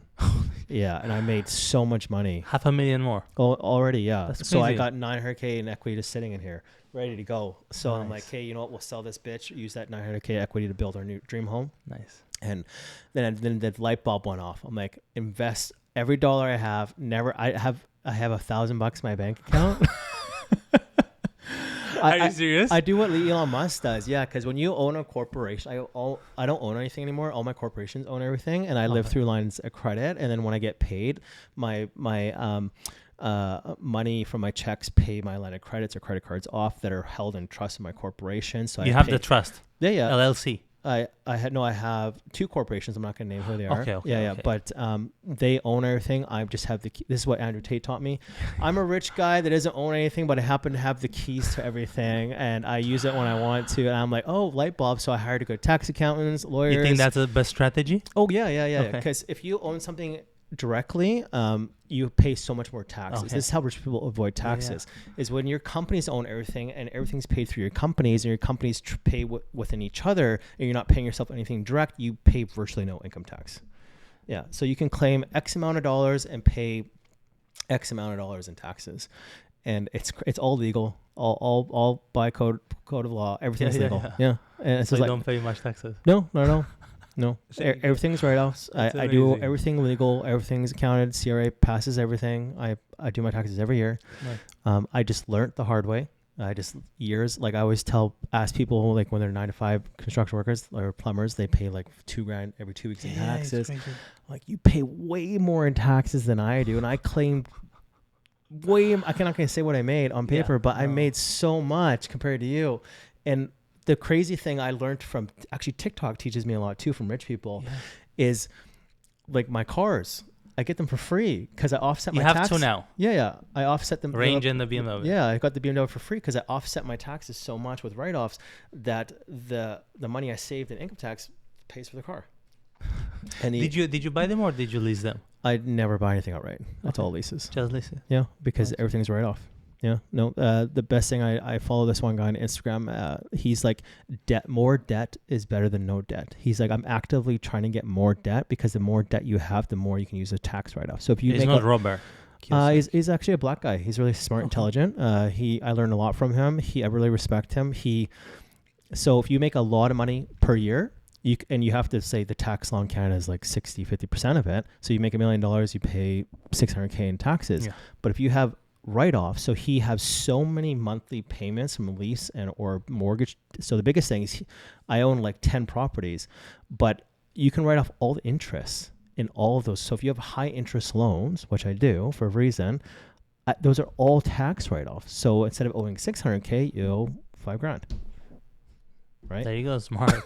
And then your renters are paying for those payments anyways. So you just doubled your money. And then you take that money out of fiat and you throw it into crypto, gold, anything that's going to actually hold its value, assets. If paper money is a thing in the past, I swear we have 6 years left with it, and that's it. It's done. Do you believe in this 2030 great reset that kind of, do you think can happen? Not really later? I believe in free will. Yeah. And enough of us are educated, it won't happen. 2020 to 2022 woke a lot of people up. Yeah. I see Karens fully awake right now, which brings tears to my eyes. I see people that used to be idiots that are now researching. People are turning off cable news. They're not listening to mainstream media anymore. They're doing outsized alternative news because they know they're being lied to. I know a couple of people that are still in the matrix that are on their 12th booster and, just idiots, just don't want to wake up at all. That's fine. That's their choice. But I'm going to live my free life, my free will life. I'm not going to let my daughter grow up in a tyranny country. Like I told my wife, if shit goes down tomorrow and I have to stand up and fight for our country, I'm going to. I'll sacrifice my life. I don't care. I'd rather live, die on my feet than live on my knees.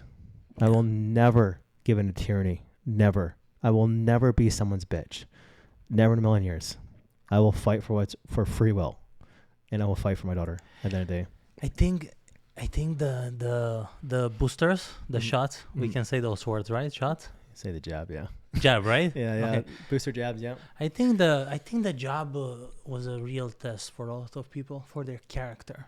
Yeah, so apparently there's a study that came out, a few studies that are true. So YouTube, you can't kick this off for not being false information. So the mask thing is just a sign of obedience. So they used to do the mask thing back in the 1700s as a sign of obedience. So I actually thought of this when it happened. I was like, I think this is just a sign of obedience, because what a better way to show who's complying and who's not complying, right? The people that stand out that don't comply don't have a mask on. What a great way to do that, right? Plus, Dr. Fauci was testified in Congress that he made up the mask thing. It was doesn't even work. He admitted that? Admitted it. No way. Publicly? Yeah, publicly. I didn't see that one. Yeah, I watched. You gotta watch. If they don't do it in Canada, you have to download VPN because we're not allowed to watch alternative news, and then you can watch outside news. He said that word by word. Yeah, he said it was a made-up thing to give people a sense of comfort. It doesn't work at all. So it's weird. Canada. Remember when the States opened up and the world opened up? They had football stadium games. Yeah. Canada was still playing the same, the rules. It was one of the least to... The last countries. We right? just left our vaccination requirements for nurses. That's insane. And it's the stupidity level. Either there's two things going on. Either the people we have in office are actually dumb, low intelligence, or they're paid off. There's only two reasons. Yeah. That is it. They can't be that stupid. It's insane. Everyone I know that got the thing, they're all severely health problems. My buddy's in the hospital right now. They don't know what's wrong. He's in a coma. Everyone I know has hypercancer. My mom had hypercancer from it. All the doctors that are finally speaking out about it, or it's now killed more people than it has ever saved. Yeah, so sad. So sad. And it's just because people, it's monkey see, monkey do. With everything, real estate. What do you think health. About this situation? Let's say a family, you have a husband, wife, 2 kids, right? The wife doesn't work, take care of the kids. Only the husband works at the job, pays him $200K. Mm-hmm. That he's been working there for 20 years. His work required to take the job, otherwise he'll be fired. Mm-hmm. He had to do it for the family. What do you think about that situation? They didn't want to, consciously. No, I know. Actually, we have a really good set of friends that are very like us. I'm not going to say their names. They live on the island now, but they were totally against it the whole time, and they had the same situation. And you know what? All of my friends that I talk to, I get it. Just like I said, men will sacrifice everything to be with their family, and that's part of sacrifice. Yeah. And I get it when you have bills due and you have kids at home, you have a wife at home, and I get it. You had to do what you had to do at the time. I totally get it. Me, I'm an alternative thinker. I was fine. I stacked cash. I was fine.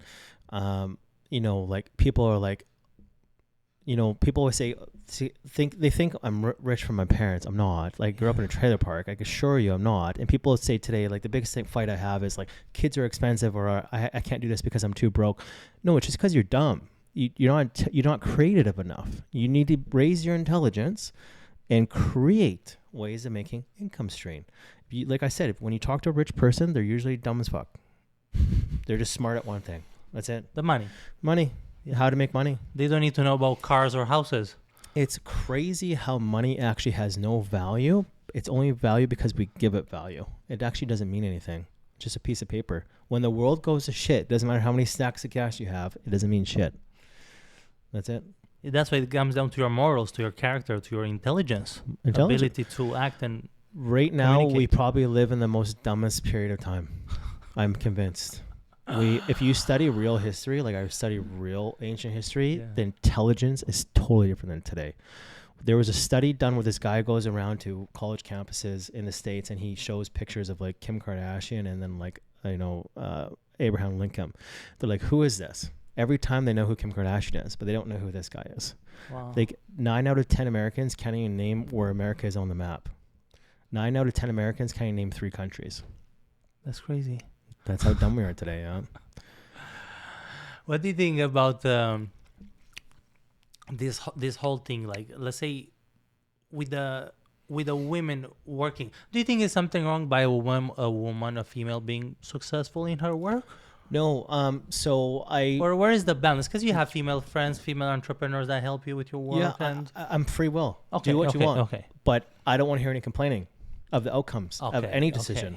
Like a complaint, hey, I'm tired or I missed the weekend. No, like there's consequences of all actions. Okay. So if you're a boss babe, you sacrifice your entire 20s to be a boss babe. Okay. It's your own fuel of choice. Buy your own shit. Go ahead. No one cares about how many Gucci bags you have. No one gives a shit because there is a period of time where you're going to want a family.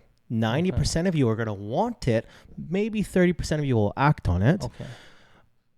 And then you will reach to a point where you will start dating. No guy gives a fuck about your career. I honestly don't. Like when a guy is set up financially, we just want you to be a good wife and a good mom and serve the family. What do you think about when both the husband and the wife are working? But they're both successful or just whatever? No, they're both successful, but they don't have that much time to spend with the kid in the daytime. Well, just like Andrew Tate says, you can't be a successful lawyer and be a good parent at the same time. Okay. One of you has to do it. Like when you're a truly successful man, you can dictate what you want. Yeah. Men that are 9-to-5 workers and are very low intelligence, they accept bad behavior because that's all they can get. Men only date who they can get. Women have the privilege of choosing who they want. Period. But you have to be, when a man is really successful and really making 7-8 figures, whatever it is, and fit, shape, jacked, dry as a range, he's going to want you to act and behave a certain way or you're gone. So women, there's actually a TikTok going around. I don't actually want to date a successful guy because he holds me accountable. He wants me to be in shape. I can't go with my girlfriends and be bad. I can't cheat on him because he kicks me out. This is why Canadian women nowadays, I talk to a lot of girls just for to get a viewpoint. And I'm like, why do all you girls date ugly, broke guys? Like, is that all you can get is fuck broke dudes? Like, it's disgusting. And the number one reason is, they know they can get better, but they don't want better. They want that guy to stay home because he won't cheat on them. They'll stay put. They want the control. They want control. Women date broke dudes because they want control. Period. This is why you can tell when a woman really hates her husband, just the way she talks about him with such a hate in her voice. And because she married down. When women marry down, they have eyes for everyone else. When women marry up, they have horse blinders on. They only look at you. This is why, like, when you see a fat, like most of my alternative friends that we kind of socialize with, all the pretty women are dating all these fat loser dudes and having kids with them and the way they talk to their man in front of people, I'm like, Claire, I call her Natalie. Natalie, if you ever talk to me like that in public, like, she never would. Natalie's pause. Natalie is my code word for my wife. Oh, okay. I don't say real names on the podcast. Okay, Yeah. that's fine. So anyways, and then you can tell that these women hold their men by the balls, right? And just like, oh, that sucks. And I'm on mute because I don't want to say what I really think. I'm here for the kids. You're not gonna say it, right? Nope. Okay. No, I just don't want to hear you complaining. Okay. You know, she took half your shit. Yeah, because you're a bitch. Period. Like Natalie knows. She tries to leave. Bye. It's fine. You ain't getting anything. What do you think about if your wife or in a relationship, if the wife makes a bit more than the husband? Do you think that's a problem or not really? So that's called, it's not a problem, but it's called dating down. Women don't want to biologically date down. Since the beginning of time, women have always dated up. Yeah. That's just their nature. Yeah. They only respect you if they're dating up. When But they, if you make 1 million and she makes 1 million? it's so two. That's called an alpha mindset. Okay. Two alpha mindsets never last. Yeah. They don't. It's just constant bickering. Yeah. God made us yin and yang. We're a perfect union. Alpha, submissive, perfect union. That's the perfect longevity of any relationship. When you have two alphas, it's constantly headbutting and it's eventually going to explode 100% of the time. If a woman's making more money than the guy, she'll probably stay with him, but she's not going to respect him. Okay. The only way you get a woman to respect you is if you are her superior in all ways, because you are the leader of the household. Women desire for that. This is when women, you see total regret in their eyes when they're married to some simp. You know, but And a lot of women are like that. yeah, married. it's a Canadian problem. Yeah, if you go in the States, it's totally normal. But Canada, women, you see the hottest girls with simps nowadays. And like, if you are a successful man, they don't even look at you because they know that they don't want to submit to you. Feminism is very strong here. It's very powerful here. And I'm like, you know what? I'm actually voting for a war. I hope it happens because when a war happens, all of this feminism shit is blown out the wind. They want Like, the tigers. Because when all this, when invading country comes in, you think Saudi or Russia or Germans or whatever it is, and they're gonna tolerate feminism. Feminism is only a Western culture thing. Right? Yeah. Yeah. When you travel the world, it doesn't exist. No. No, it's because women and men have traits. Oh, Europe, there's no feminism in Europe. No, it doesn't and exist. I just went, I was just in Romania. Yeah. A lot of feminists don't understand that. Oh. It's because men. I always tell women you should be careful how far you push men because men literally give you the right to be feminists because we want you to be happy and plus we don't want to hear any bitching. That's true. We want peace. Yeah. Yeah, sure, be a boss, babe. Even though we laugh in our heads, like come on, honey. All I gotta do is stand up and you're gonna sit down. Yeah. Like period. Like simple as that. I did a podcast on boss babes, and like a chick just screaming and yelling at a man, and she goes and punches a guy. This guy just slaps her out and she drops, and I'm like, that was 1/10 of a man's power. Respect a man's control. If you're gonna hit a man, he's gonna hit you back. Equal rights. Why do you think? Yeah, why do you think that would happen? Like women want to hit a man just to show the superiority. It's because or strength? men have been so soft for so long. Women have not seen real men in a long time. When war times happen, you see real men. Right now, our great grandfathers fought in World War II to give us this peace in this great period of peace. Now we're entering a time of war. It's going to happen, civil war or war within the country. It will happen. It's inevitable, and women are going to be thrown right back to their traditional values. Like. I hope women get drafted into the war. Front lines, go ahead. Really? Yeah, see you later. Yeah, I can't wait for you to come bitching and crying back how fucking terrible it is. There's actually TikToks going around about like, okay, if I'm drafted but I'm not feeling good, do I have to show up? If you don't show up and you're being drafted, you're going to jail. Like, simple. Crazy. That's just how it is. But yeah, we've been recording for 2 hours and 39 minutes. Really? Yeah. Oh my god, that's almost 3 hours. Yeah. Okay, I think that's But good. yeah, thanks for coming on the Yeah, podcast. My Appreciate pleasure. it. My pleasure. Yeah, it's nice to see you after a year. Of course, yeah. It's been more than a year, yeah. Yeah.